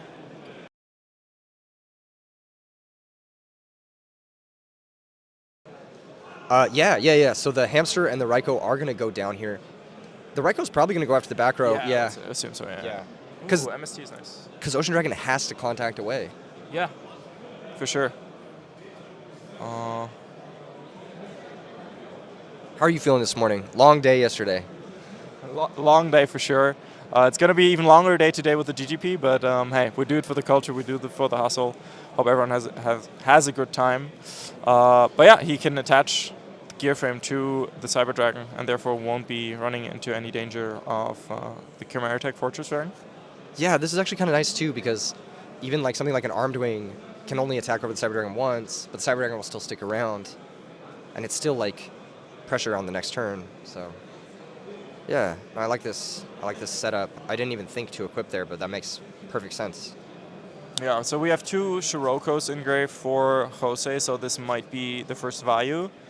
Overall, no back row is really shocking to see almost. Like, because I mean, Vayu runs like what, 20 spell traps, something like this. Yeah, it's less, I guess. It's a little bit less. Usually they have 25 monsters. So 18 is going to come across. We'll see if there is Gores, if that was something that Jose was looking to unleash, and no Gores either.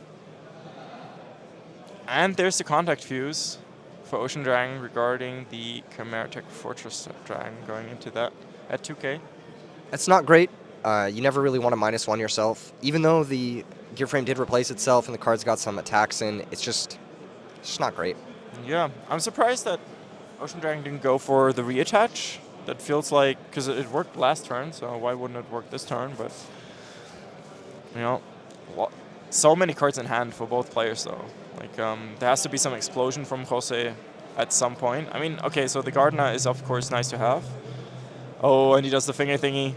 He's a proper Yu-Gi-Oh player. He's counting lethal.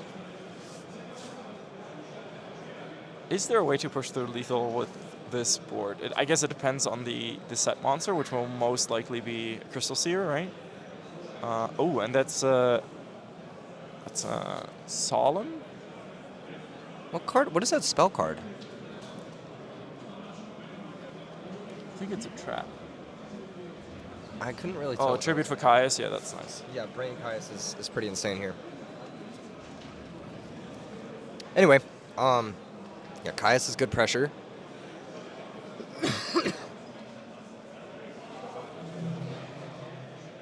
It was a deep prison. It was Heavy Storm. Heavy Storm for deep prison. Okay. Yeah, I was thinking it was Heavy Storm, but I couldn't quite see it very well. And here comes the draw phase Dust Shoot. Fucking terrifying hand. Multiple fortresses. Can't even take a fortress. Stratos, which is a great summon. and the force to bring back the fortress. Machina Hero versus Value Turbo. Yeah. How are you doing, Nick? I'm doing well. Oh, there's a trap dash shoot? Yeah. Ooh. Nasty, nasty. Well, the hand is really good. Two fortresses. Yeah, because I guess you could double pitch and then get back the other one. So that would be fairly nasty against just a lone Caius and no Gores. That said, you know, the Ocean is kind of breaking up the hand, unfortunately, a little bit. But I guess, hey, it's still a good turn, right? You normal summon Stratos, grab a Elias, and then double Summon the pitch, fortress. Yeah. run over it. Like, You're going to get your +1s here. Yeah. Like, you're going to get the plus from the Stratos and the plus from the battle. Yeah. This is looking really, really good for Ocean Dragon. I don't know how many cards Jose has left, but Jose does have that Necrogardna to defend the Kaya. True. So we'll see if summoning the Stratos was maybe a bit preemptive. Yeah, probably a good time to activate that Gardna. Yeah, just defend the life total. The life total here is just looking a little too high. Brain control is gone now from Jose, but Jose could empty the hand and maybe drop like a Dad or a Bryonic and just deal with his fortress that way. There isn't another machine there for Ocean Dragon to resummon the fortress right away, so it's gonna be a little bit of an awkward spot for Jose to deal with the Machina Fortress, but So they're making sure that life points are properly tracked, very important. And yeah, probably empty the hand and then drop another Caius on the fortress is your best bet if you're Jose, or run over the Stratos, set a Vayu, maybe a Raiko. Try to move towards that Dark Arm, maybe. But we didn't see a Dark Arm, right? So it's not set in stone. yeah, I don't think we saw that. I think we saw like...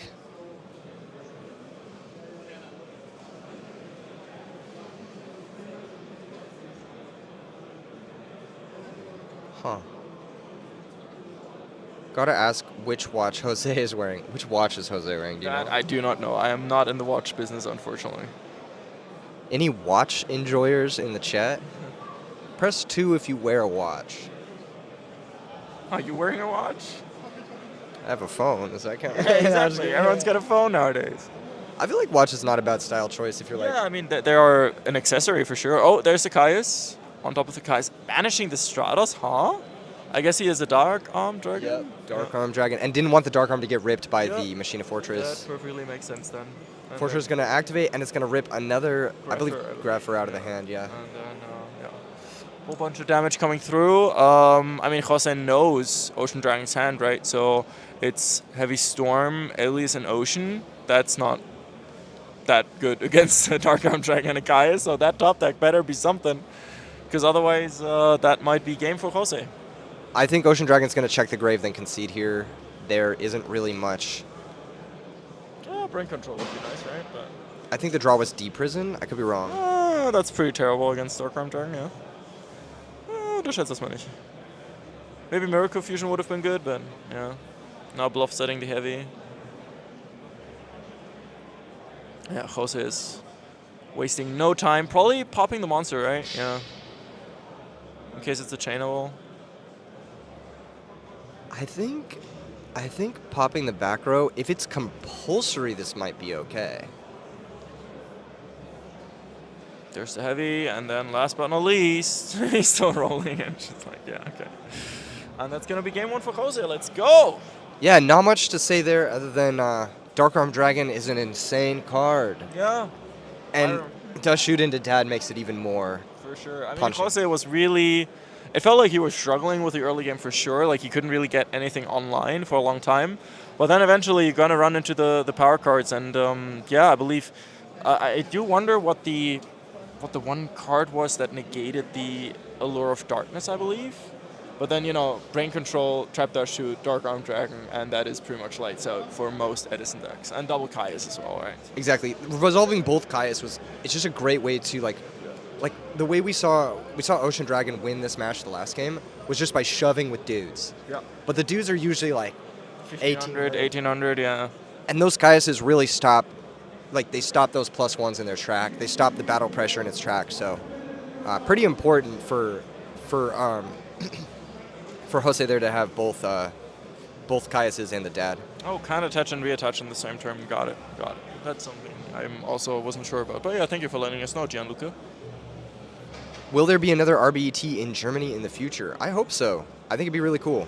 I agree. I hope so as well. And yeah, I mean, obviously the player count shows that us Europeans love these tournaments and will love to participate in future ones as well. So I'm fairly confident there will be another RBT in Germany in the future.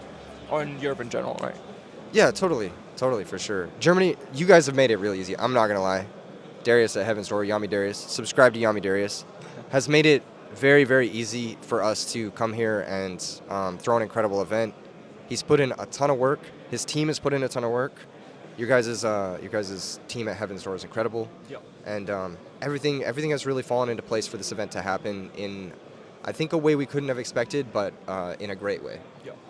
I mean, yeah. And for us, it's the first time as well for a tournament this scale. So there's always things that we will definitely improve upon in future iterations. But ultimately, that's how you live life, or that's how I like to live life, is by doing things, failing a little bit, and then making better next time. And I mean, that worked for me in esports, worked for me as a store owner in the TCG business. It's the way I live by. So I can only recommend it. But yeah. Completely agree. Sometimes you got to run before you walk. Exactly. Yeah. And then you pick it together. You know, we're meant to make some mistakes here and there, and yeah, definitely. I think if there is another RBT in the future in Germany, which I certainly hope that there is, it will be even better. Yeah, for sure. Always improving. That's the mindset you got to have in life. Merlin says, I've known Jose for a pretty long time, so I'm rooting for him, but man, why does he have to play Ultimate Dad and ODS by Caius? I mean, he's on track to get himself a place at Ulti Caius, and then he can change those cards, so better continue rooting for him. Honestly, yeah, if he does take this tournament down, then he'll look like a genius for not buying those Ulti Caius ahead of time, right? Exactly. Yeah. He definitely should have just summoned Ocean instead of unequipping the gear from that turn. I mean, yeah, maybe. And then I tried to do RBT Rome, but couldn't find an affordable venue with internet, so gave up. Yeah, I mean, that was it was a struggle for us as well, I will say that much. But hey, eventually gonna find the way. And there's another Stratos coming down, turn 1, grabbing the Ocean. That's actually the Elemental Hero Prisma, I believe. Is that a Prisma? Yeah, let me go ahead and pull this up big. Oh, it is Prisma. Yeah, there we go. What is going on? Prisma is this a better view for you? We don't see the life points or. Either works for me. Okay. Prisma is great. It can send Cyber Dragon. It can send Ocean. Sending Cyber Dragon can be so nasty. But yeah. I bought them $30 a piece back in the day. My favorite card. Congratulations, Barrett. That you made a great deal on those Ulti Kaises, evidently.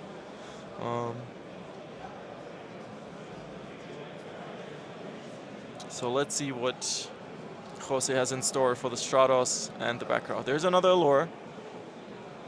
Drawing 2, banishing 1. You know what is a pet peeve of mine, what Jose just did, is when cards that are still resolving, like Graceful Charity or Allure of Darkness, when they get put into They put him in the grave first? Yeah. I don't know why it triggers me so much. I don't like it, but yeah. I'm very, very orderly or, sequential. Yeah, for sure. RBT Madagascar, let's go. RBT Liverpool. These guys, they want to ask me for various cities, but they never want to find a venue. Basically, you know. Always. But you found the venue. Let's be real. Okay. Space Typhoon. Hitting the Dust Tornado. So yeah.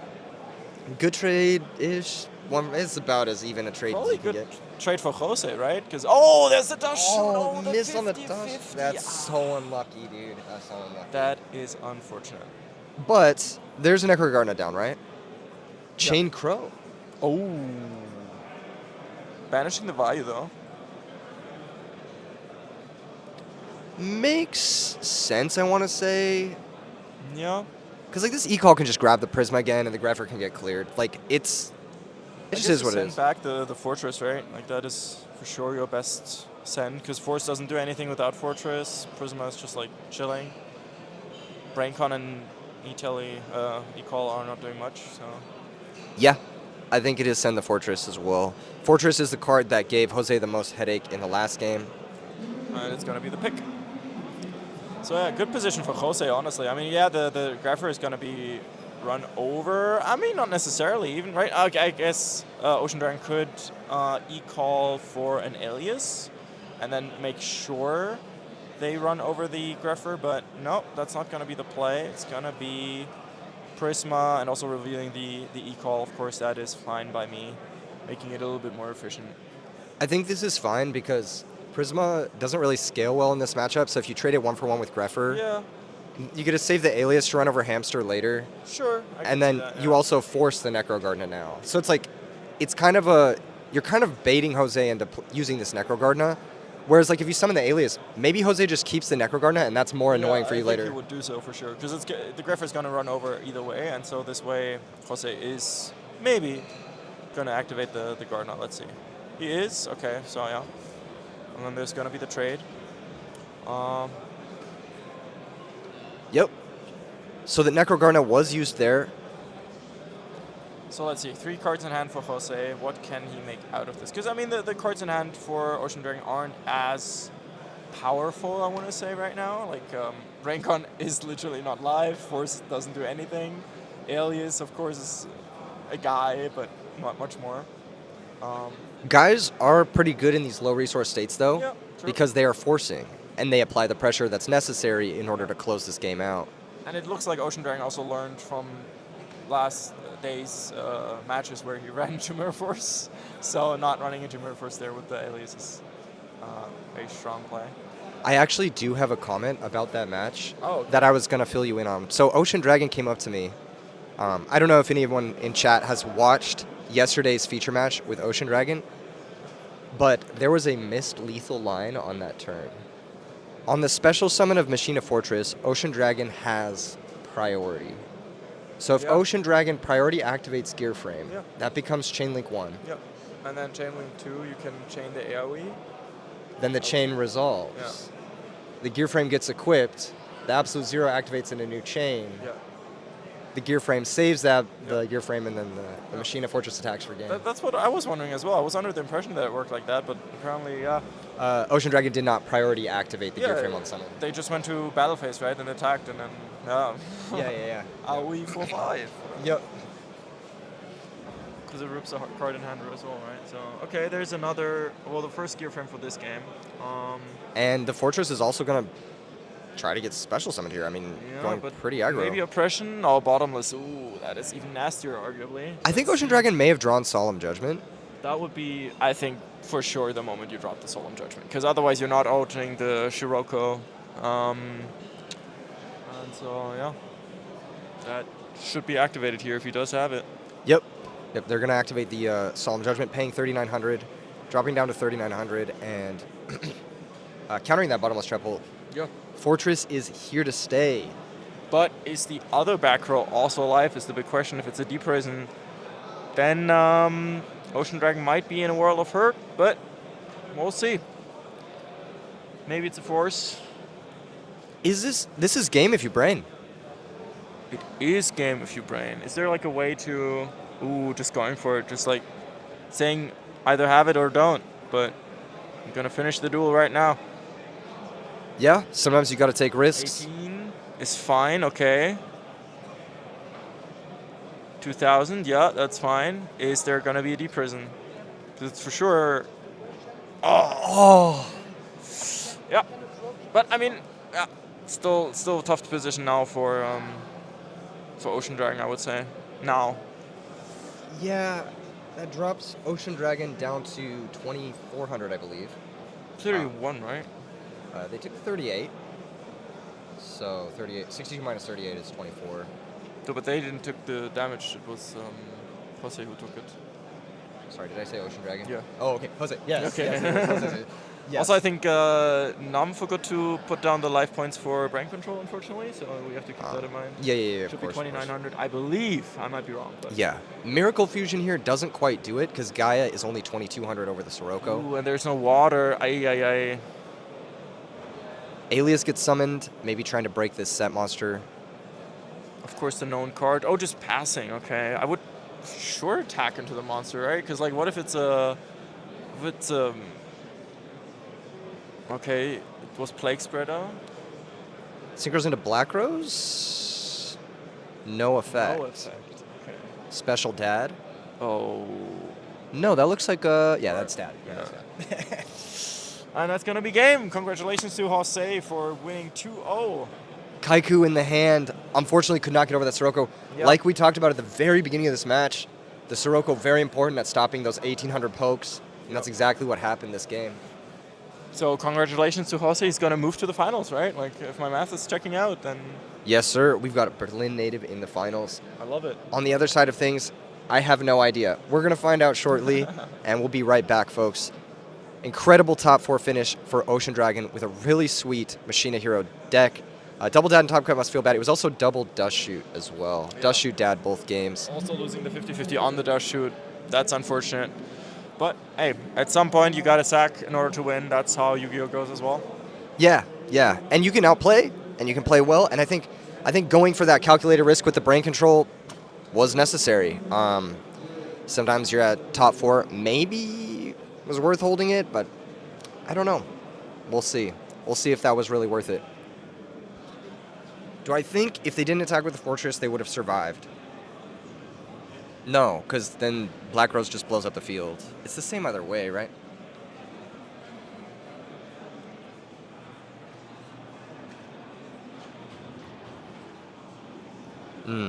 Very close match. Great finish. Great finish for Ocean Dragon. Great finish for all the players in Top Cut today. This was definitely a hard tournament. You had to be at least X1 to guarantee yourself in Top Cut. So we're going 7-1 in Swiss in one of the biggest tournaments of all time in Edison format is not easy. Not easy at all. It just completed. We're going to move into the final shortly. So it should be hype. I'm really hyped. Dude, me too. How are you feeling? You having a good day? So, Did you yeah, play I'm any having a side events or good day. anything? So is there finals right now? Yeah, coming up. We're still waiting on one match to be completed. Oh, really? Yeah, I gotta actually take a quick break. Yeah. Yeah, I'll hop up with you. We'll be right back, folks, for the finals here at RBET Berlin 2025. Shout out to all our sponsors one more time: TopDeck.gg, Monster Energy, Card Market, Heaven's Door, and See You Rent. Huge thank you to these guys for helping put on this amazing event. We'll see you guys shortly for the finals.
lucky, right? Yeah, good stuff. Congratulations. Well done. Of course, we'll speak again before.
We don't know the other side of the bracket yet. They are still finishing up.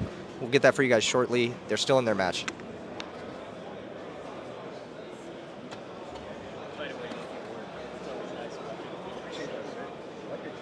You guys are both so dressed well. Oh my gosh. Game recognized game. Yeah. I look like shit. I haven't like cleaned or anything. I'm exhausted. It is. It's just getting it done, right? I mean, these are just common ones. Sadly, they're doubles. So you can unsleeve them completely. Just on the actual card. On the art itself? Wherever you want. Where on the Yeah. So weird. Might as well check one card that's also played in Edison, Yeah. so we can. Actually, I'm really looking for it in common or whatever swap card to get it signed by Brown. Yeah. I'll try and find one for you. I don't If think I you have one. I would. I don't think I have a swap frog. I just need one. That's cool. It says elf. That's cool. Yeah. Yeah, because you know the German translation from equal is elf. Actually, No, it's definitely that kind of okay. that's so sick. It's so funny. Yeah, that's the third one. Yes. These are your lucky angels now. Oh my god, it's the absolute best. Makes rarity shining usually confirmed. Yeah, right?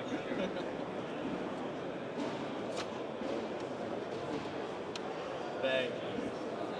You got one Edison Is this considered an Edison card? Let's Where'd it do go? it. Why not? Why not?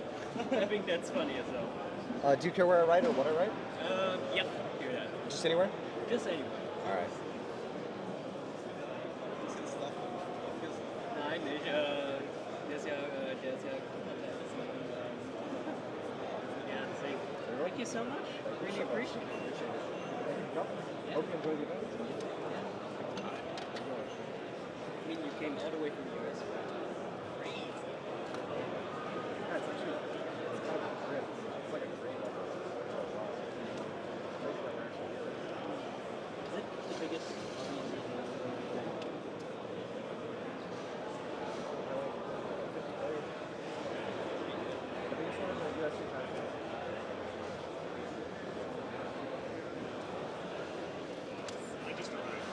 You just got here. Is you know Carolina's here? He has some of the time. Which is very important to your sort. But yeah, hopefully we'll how'd you do? Hey, that's good. Jose?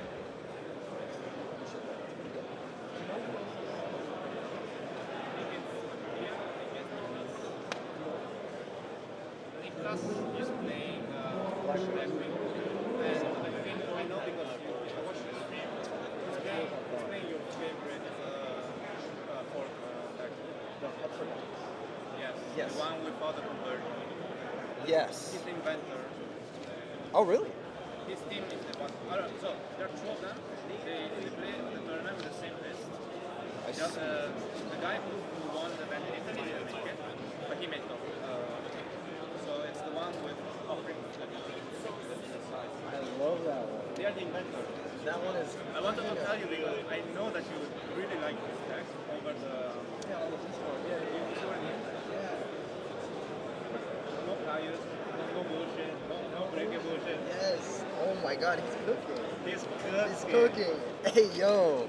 That's high. That's high. Hey, yo, this is hype. Let's fucking go. So the other side of the bracket is in top 4 right now is Black Wings versus a very interesting Frog list with a very interesting card, Offering to the Doomed. So pretty hype. Looks like more of a combo-oriented list with some unique techs. We'll see how this pans out if he makes it into the finals.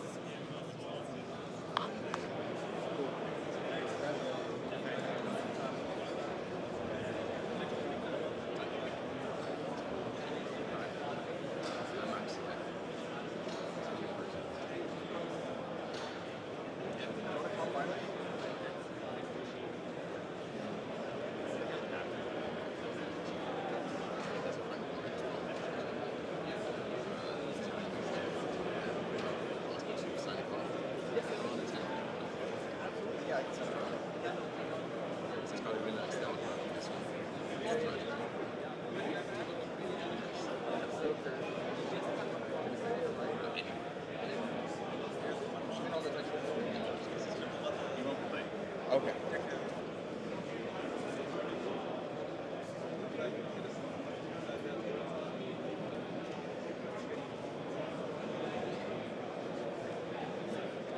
That's so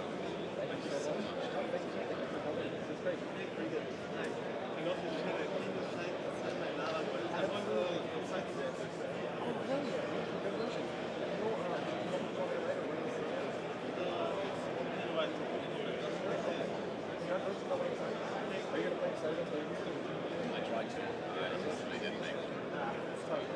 It is tough. Really? That's some good games. That's good. That's good. That's what you want, right? And again, thank you so much for setting this up and doing all this.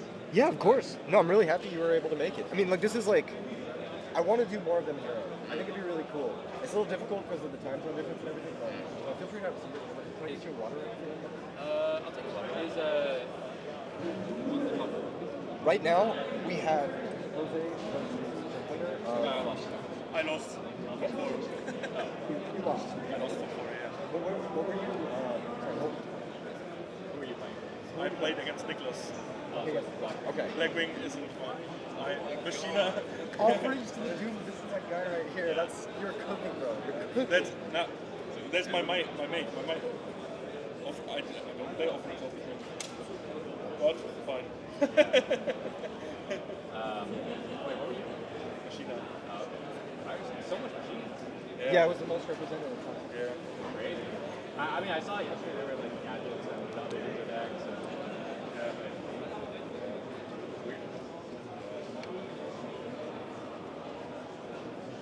Let's see.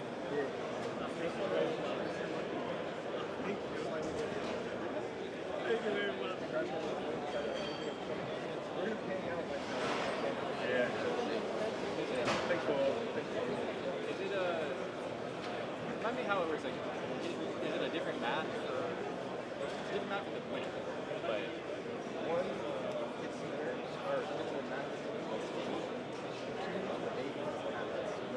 right. Okay. Yeah, that's what I thought. The top 8 one is different. Yeah, that's not Cool.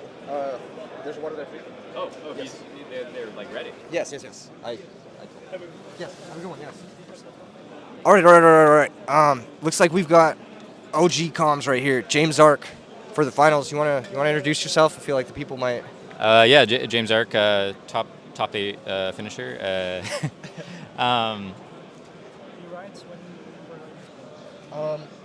One sec, guys. Give us a couple minutes to do like some preamble, and then we'll start. Give us like 2-3 minutes. Just right on this one. Okay, got it. Yeah, they're just getting set up. This is Niklas again with Blackwing. I don't know what the other Jose is playing. What? I believe it's. I think you just saw. Jose's on Vayu Turbo. Okay. And Niklas is playing Blackwings. Classic Edison decks. But yeah, how many people we got in the chat? Probably like a couple hundred. chatters? Couple hundred. Maybe like, Chatters. this is not sound the chat. off. This is not the. who is even 250 it's, plus. 257. Yeah. Okay, that's not Awesome. a little bit. Everyone's asleep. They're still asleep. They're still asleep. They're sleeping on it, but Loki. yeah, I'm interested to see this finals. It's been a long You jet lagged? grind. Actually, no. I got here on Thursday because I kind of wanted to have a couple extra days, and I kind of just like stayed up straight through, and so by the time Friday rolled around, I got like a full night of sleep, and I feel like I kind of reset my sleep schedule. That's nice. That's nice. You gotta force yourself to stay up. That's you do. the hack. Yeah, you have to like use the use the tiredness to your advantage, basically. Yeah, and then you reset. But I feel fine. Are you staying through the week a bit to like vacation, or are you just going home immediately after this? I go back Monday. Yeah, tomorrow. I'll be arrested. Berghain tonight. Berghain. I'm just Yeah. I went before, not this week, but different time last week. Previously, I DJ'd there. Strangely. That is so wild. It's actually a crazy. That is an crazy lore insane drop, story. but, Holy shit. But yeah, no, the long story. But question for James Ark. So his friend of Vayu Turbo used to play at Edison in 2010. They're gonna ask you the most unrelated shit. Are you ready for this? No, because actually though, this is a shout out to Ryan El Pingo. He's like my childhood friend. But there's this video that he recorded, and he. I mean, I think if you pressed him, he would admit, even though he's a troll, that I built the deck. But then I gave it to him, and we started playing it a bunch. Like, we tested it together. But I did build it first, I would say. But we tested it together in 2010, and then he went to some, like, local, like, box tournament, case tournament, and I went to Edison. And they recorded a deck profile, because I think he either won or did well at that tournament. And in it, he was like, shout out to James, he's at Edison right now playing my deck. And just like trolling. But now this video is on YouTube, so everyone's like, yeah, you're the creator. Get cooked. Yeah. It was Get very cooked. funny. Ryan, yes. Big yes, Ryan. Anyway, the reason you're hearing a lot about James Ark is because he's a Edit and Edison originator. Mm-hmm. He's a day one Edison believer. Big fan of Edison. Good format. Yeah, one of the better ones for sure. Streets are saying. Okay, so we're gonna get underway here shortly. I just texted them that we're good to go. Yeah, I'm good. Anything? I guess no fault in talking about the lists openly now because there's no one left to learn about. Yes, there's nothing left to know. Yeah, We are in the void. they're playing Blackwing and Vayu. Something you guys probably are excited to see. This one was a heartbreaker for sure. Yeah, he lost in top 16. That was the time. Or, yeah. This is Vortex Trooper, Doom Caliber. this is my list. Kind of cool. Not the Vortex Trooper. I don't play that card. The 3 Krevins, 1 Doom They're Caliber. starting. They are beginning. Can't see their card. This mic is very directional, so if you need to grab it out of my hand at any point, just If I grab it, get just that pull the excited, cord. yeah. Yeah, exactly. I'll, Do we know? Let me see. Do you know any of these players? I know a little bit about Jose. I know a little bit about Niklas. He plays a bit online. I think he did well at. I think he maybe won. I want to say like a deck some tournament like this. Some big online tournament. I think he won. Yeah, loves Armageddon Night. You know, just. All right, but yeah, he's been cooking all day. Can you see all right? Do you want me to look a bigger? I mean, I can't really see their hands, but I This kind should of be- assumed that. Is this better? That's yeah, sure. So he allures, Banishes Vayu. not holding a lure, huge. I made like mistake. 6 not hold allure jokes like Yeah, during your yeah. match, and I was like, should have held it. At one point, I think if I did hold, it might have been good for me. But Was it the one with the Greffer and Vayu and Raiko in that moment? well, it would have worked out well for me, but yes. you can't know that, obviously. Yeah. Just lone set If I from drew any dark for like 3 turns. from Niklas. Another thing, Niklas was undefeated in Swiss as well. Yeah, I was gonna say, right? Like, so he's been undefeated this whole tournament, rather. Yeah, he's currently 11-0, which is fucking beast. I think he might have gone undefeated when he won whatever tournament he won. I could be completely wrong, but somehow that making sense to me. So he set Icarus and I think a Kalut. So he's gonna stand by this. Doesn't want the Raiko to get mills. Or he sent a Shura, not a Kalut. Setting Shura, It is Raiko. Chad play. I What mean, can say? sometimes you want to not commit to just because of this exact thing, but at the same time, then they might be free to whirlwind. So tough call sometimes. I think setting Torrential behind Raiko is a little interesting too, because if you're forced to use the Torrential, then you have to blow up your own Raiko. Yeah. Well, also sometimes, like, I mean, depending on their follow-up, you kind of are okay with them Icarusing. Like, if they're Icarusing, they're giving up their normal summon and a guy from the field and their best disruptive trap. So, like, sometimes if they're just using it to kind of stop you from getting going, then it's like you're kind of fine with that. Yeah, it looks like Niklas just passed after end phase typhoning the I deck don't know dev. if he plays Gores, but you could also bluff Gores in this way. Actually, you do. Yeah. Here, hold on. It's in here somewhere. I can go through. Yeah, if you want to go through it. Yeah, I feel like especially like when you're playing in the top 8, people probably are going to be aware or respecting Gores a little bit more than just if you don't know who you're playing against. He just set a Starlight Road. Niklas did. Yes. Lone Starlight Road. Torrential's Yeah. already gone, though, and that's like one of your few opportunities to really get value out of Starlight Road in this matchup. Yeah, it's really just Torrential, Mirror Force, Black Rose, right? I think Jose's on one Icarus as well. He is on one Icarus, that's correct. One charge, one hamster. Is he on?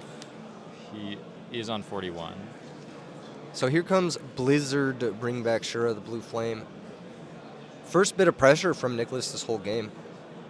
Yeah, but this is actually really good. I mean, he's probably just going to leave the Shura up, I assume, and this is like the kind of the undersung strength of Blackwings that, like, this is basically just like a supercharged like Deep Sea Diva that has big attack and Yeah, getting back Ashura just in plays is yeah, nasty. Like everyone sees the like whirlwind plays and going for the Brio Armdoing. Yeah. Yes. Brio Armdoing, but like just doing stuff like this where you're just gaining incremental advantage and trading off the traps is like really, really strong.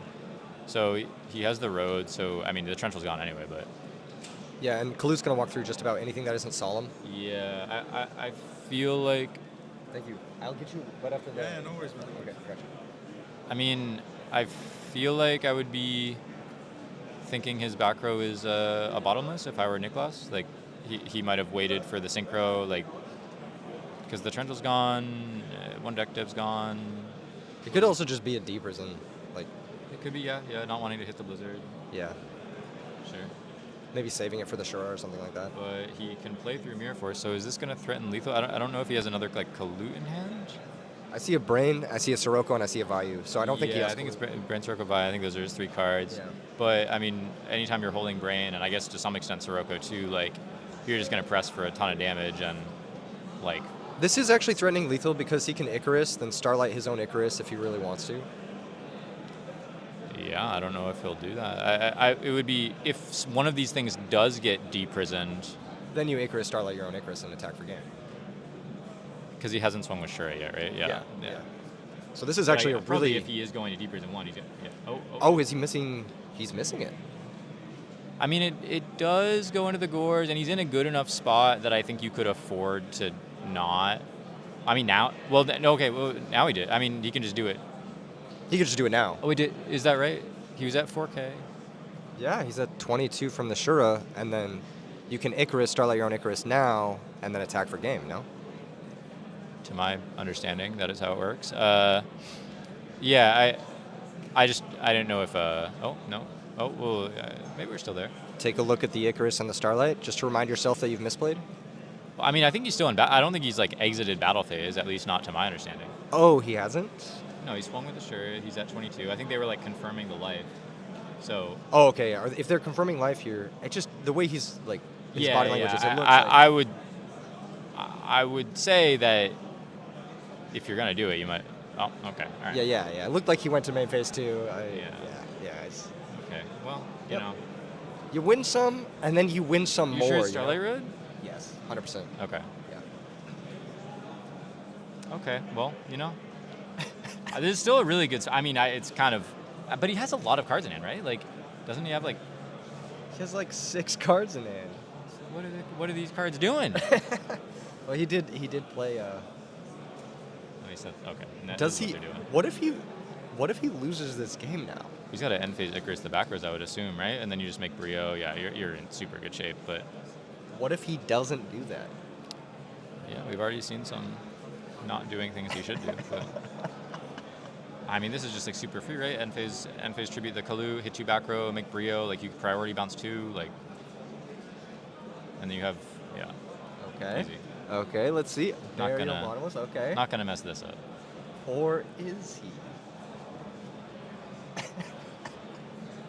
I think you because Are we sure it's Road? His only monster is Sirocco, right? So you No, go. Sirocco Value. Yeah, I'm sure it's Road. Yeah. Yeah, you just. I don't think he has another Sirocco or Value in grave. So yeah, you would just priority bounce 2. Would you bounce 2? Yeah. Why would you not just bounce 1? His last monster in hand is Sirocco. You bounce a monster, then you search Bora off or one with Sirocco. Well, you can't summon it if he bottomlesses. If you bottomlesses the Bionic? What do you mean? If he priority bounce the monster. No, you priority bounce the back row. And then you normal Sirocco, search Bora, and then you Bora Pierce for game. I mean, he was at 22 before it, so if it's Hamster, it wouldn't be. And it just game either way. I mean, unless he main decks Crow, which he doesn't. Like, you would just priority 2, I think. But either way, I mean. No, because he can't. Because if it's bottomless, it's not game. He bottomlesses the Bionic, and then he has nothing to summon. He's at 22. If you priority 2, you pitch the Sirocco and the Value. Oh, Sirocco and Value. Yeah, Yeah, sorry. yeah. But I forgot he had the Value in Yeah, hand, it's cooked either way. Yeah. Yeah, I mean, that's the thing. Like, even though he missed the Gorse thing, I think, like, it's like, he was in such a good spot that it just, yeah, lose to hand drop. I was thinking that too, yeah, if he has some, like, a random thing he could chain, that it would mess up the Icarus play, but But he didn't. yeah, and I mean, I don't know if I'm playing around the main deck Crow Value in finals. I'd probably just try to kill them. But I get it. Yeah. Again, he's in a great spot. It's like, Anyway. are we gonna see some swift clapping here? Like, is this just gonna be a non-finals? That game looked uncompetitive for multiple reasons. He I would pulled say ahead. he drew like overwhelmingly strong, right? Because he didn't find the whirlwind till like turn 4, but It was like one of those value hands where he couldn't get anything going. yeah, no motion. Yeah. Like maybe a little bit too many like set monsters, and the set monsters just kept getting choked out by Icarus attacks, or like the pressure from the Bionic. Did Nicholas win roll? I think he did. Right? I think he did, but I think he just set a monster. No, I believe he set a back row. That's what I mean. Set a back row. Yeah. And then then on turn 2 he set the Icarus on the show. Yeah. Yeah. Yeah. I mean, Interesting game. Very interesting game. Against back thing, yeah, I don't really know what he had because he had what got Icarus there. He got Burial, Deep Prison, or It was Torrential Raikou that got no. Later at Oh, the it very was end. Burial right? Bottomless. Burial Bottomless. Yeah, so he probably drew the Bottomless later on. Yeah, so he was just sitting with Burial the whole game. Yeah, not or maybe getting it. maybe he had a lot of traps and was just like, I mean, maybe should have just committed into Storm if that's the case. Like, at a certain point, if you just have so many traps, maybe you just set everything and you're like, well, hope they don't have it. But hard to say. Yeah, hard to say. Hard to say. I still think he should have gone for the road for lethal, just for the flex. I Sometimes think he should have gone for it because it would have won him the game. Yeah, But- that's like Different players kind of have different, perspectives on that. yeah. Trying to win versus not trying to. I think it's interesting too, because like sometimes like the like stupid play is like the right play because it just wins the game. Definitely. You know what I mean? Like, but Well, it's like I was saying. Like, it's one thing if Jose didn't have so many cards, I would say it's actually fine to like play around the super like, even though it's a super small margin like Crow Chain or whatever.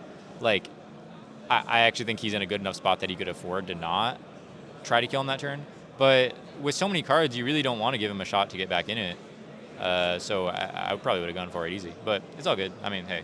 Question for you. You're playing Vayu Turbo. Your opponent's playing Black Wings. You're going first. You've lost game 1. Do you leave and dust you? I think that honestly depends on the type of player they are, and I don't usually like giving that answer because I usually have pretty like, pretty like locked down side plans, regardless of like player, you know. But there definitely are Blackwing players that want to not commit their summons into your back rows and wait till they have their removal and can stick a big whirlwind and all that. And then there's people that force your back row with summons. Oh my god. What was it? Raiko? I mean, I believe searching it deck, is so, yeah. Raiko, yes.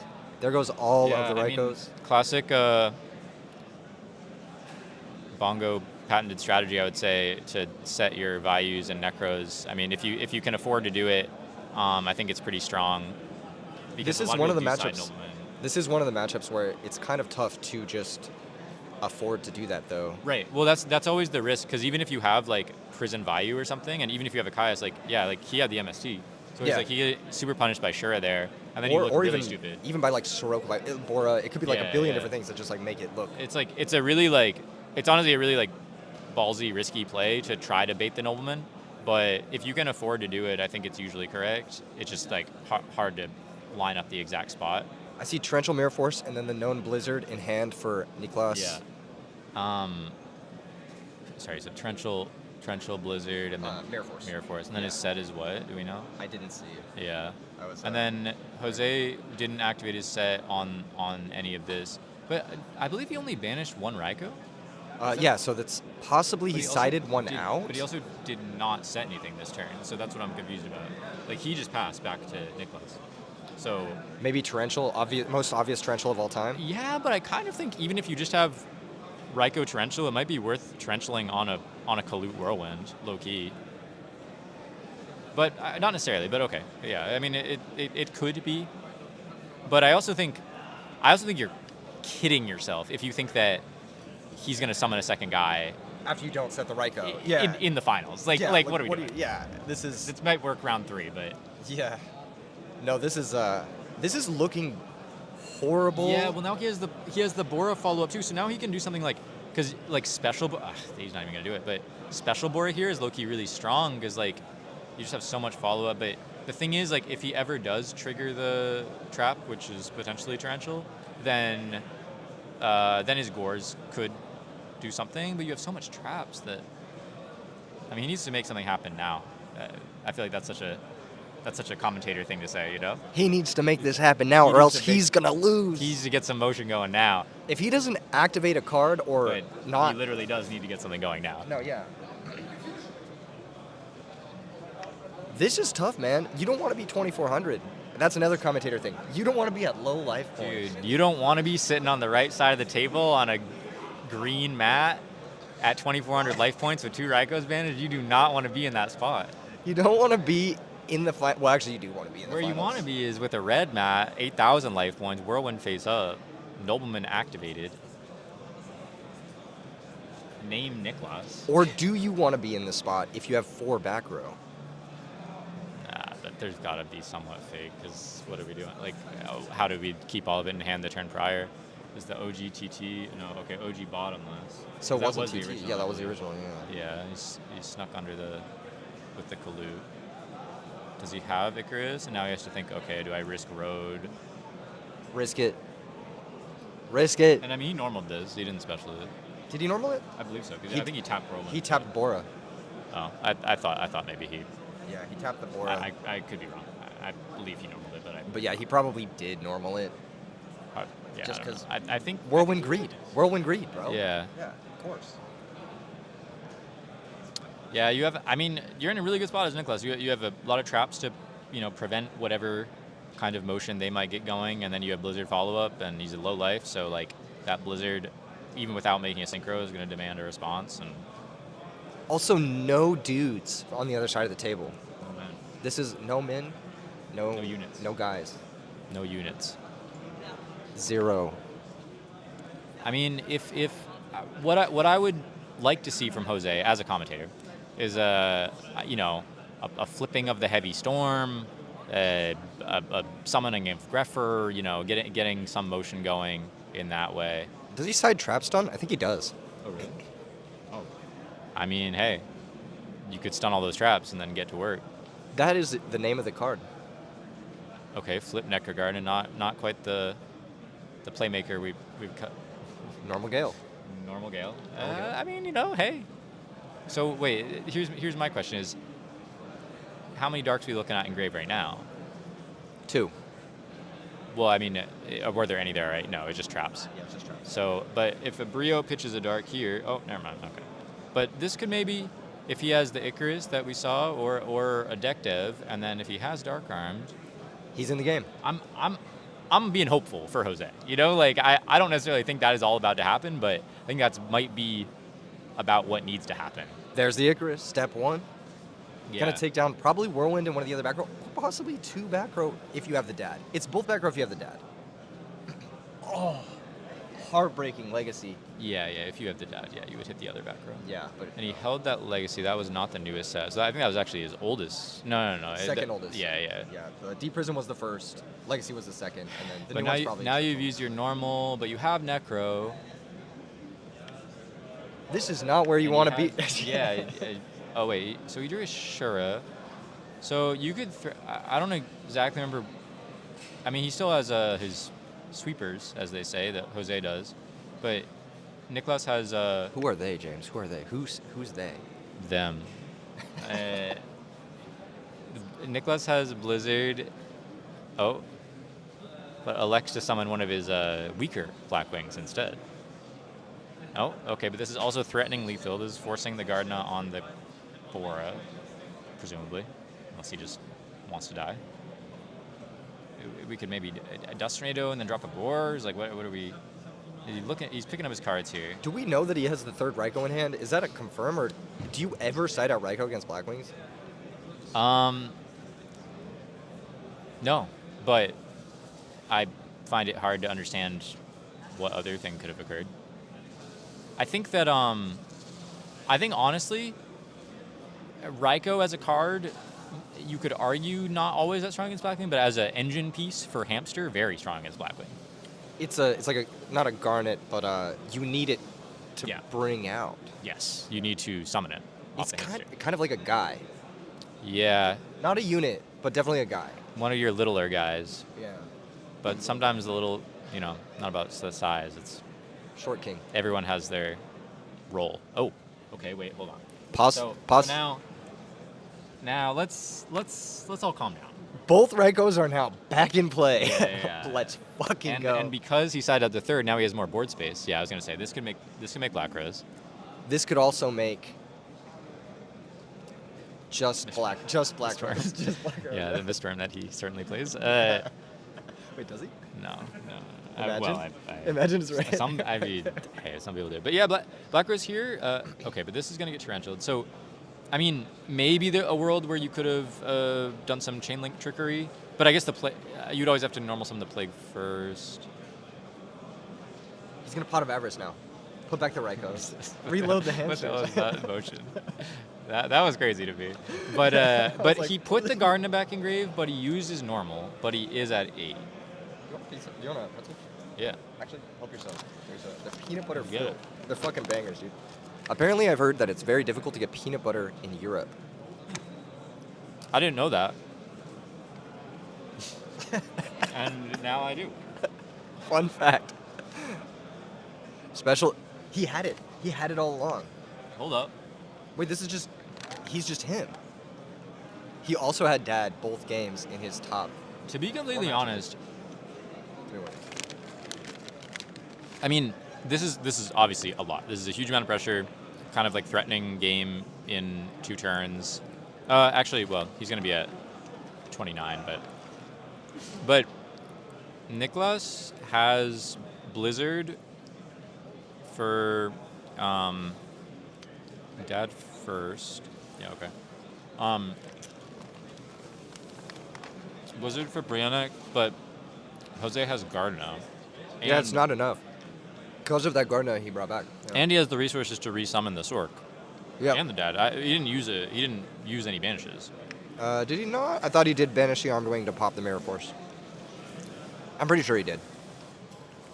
Perhaps he did, but no matter. But wait, but here, now that Brio actually does clear both, and he's only at 2 darks, right? Yeah, because the Plague is gone and the Armed Wing is gone. So it depends what he stacked, but Brio clear both. And I mean, honestly, stack Plague, a little bit of a insane thing to do when you know that Blizzard just like Exists. wrecks your And also, whole you know it's in the hand because it searched turn 1 off of Whirlwind. It was known. That is a fact as well. Yeah. A sad fact. So Brown comes down here. Unfortunately, he does have to pitch that Torrential Tribute. Or no, Deep Prison, sorry. I am happy to pitch any amount of cards here after they've top decked for Plague and they're being threatened for game against my Brionic. I literally don't know what he could draw here. A guy. A unit. Oh, well, if he has the dark. He has the extra card in hand for Dark Arm now. But yeah, I mean, you just bounce the what's Compulse. Yeah, it's over. Burial for the. Okay. All right. Well. Brionic for game, baby. Well, we got to hype it up a little bit because that was crazy finals of one of the biggest European Edison event. Not ever. just the biggest European Edison event, the biggest Edison event this year. That's so true. And Niklas going undefeated. I love how you had to pull it back. You're like, wait, we actually gotta be ahead. We were too low energy for a minute there. I know, we were fucking snacking, bro. We were snacking. We were slacking, and he could have kept this. Yeah, but I mean, damn, Yeah. Niklas holding it down, defending the German region. I don't know where Jose was from, but Jose's from Berlin. Is Niklas from Germany? Niklas is from Germany. I think he's from Frankfurt. Nice. You know, Frankfurt has a really strong seam there. There's 3 of them talked. Yes. They one all of the came players. together. One of the players, Nico. I don't know if you know him. He throws really cool events there for them, I didn't know that. and they're high-end tournaments. So if you're ever in Frankfurt, check them Pop out. to Frankfurt. Yeah. RBT Frankfurt. Possibly. Wow. So that concludes the public event of RBT Berlin. And now to the private event Yeah. at Bear Again. King. Yeah. So now we have all the stuff. So maybe you've already done this on stream, but so we have Blackwing in first, Vayu Turbo second. Hate to see it. Machina Hero Top 4. top 4. I don't know. The other top 4 was Frog Combo with Offering to the Doomed. Was it? Yes, I believe. He said he didn't play off. He just said a second ago. I think that guy lost him in top 8. No, I think that guy was in top 4. That guy was in top 4? I don't think he was. Let me see this. I'm pretty sure that guy wasn't. I just asked the judges. Oh, okay. Yeah. So, well, I'm going to go through this. So, in top 16, we had a I've already done this, by the way. okay. It's just kind of funny that I'll do it. I'm letting you do it. Machina Hero with Cannon Soldier. That's the guy I beat. The Cannon Soldier shit's going to go crazy. We Everyone's had going to... Nico. Yeah, he had the super rare Cannon Soldiers, too. Oh, really? Yeah, he had the nice ones. We had Nico with Wait, we should cut to the camera. Hero Frog. Are you okay with being on camera? Yeah, it's fine. All right. Nico with What Hero Frog. Nothing too insane in this list from my view. It main deck the Water Art. We got Renee with Twilight. No, just Pure Light Sworn. Sorry, just Pure Light Sworn. He mained a Hamster. Triple Pot of Avarice. That's crazy. We got Mac. I believe that's Red Gadget. Is that right, Gotcha? Is that his name? I didn't get his name yesterday. He played Blackwing, as he usually does. He's on back-to-back tops right now. We may have to go. I don't know if we can do all this right now. We may have to go pretty fast. You can go pretty fast? How Raiko. fast? He sided Raiko, Zan, Machina Hero, Dino, Blackwing, Benoit. Turbo, Benoit. Mattia. Maybe that was the person. Yeah, he did side offerings, and he played Frog Combo. Alex, Machina, Nico, Twilight, Cedric, Hero Frog, I thought you said you could go fast, bro. Jean-Marie, Vayu Turbo, I'm calling judge for slow play. Blackwing, and Benoit, who had the funny Jinzo deck. I'm That's calling it everybody. funny because I built it. I already know. The I already. fun Jinzo You deck. said funny. You said funny. You're talking shit. Well, it's good to see you, James Ark. Thank you. Congratulations on a top 8 performance. Thanks. Good shit. And I'll see you guys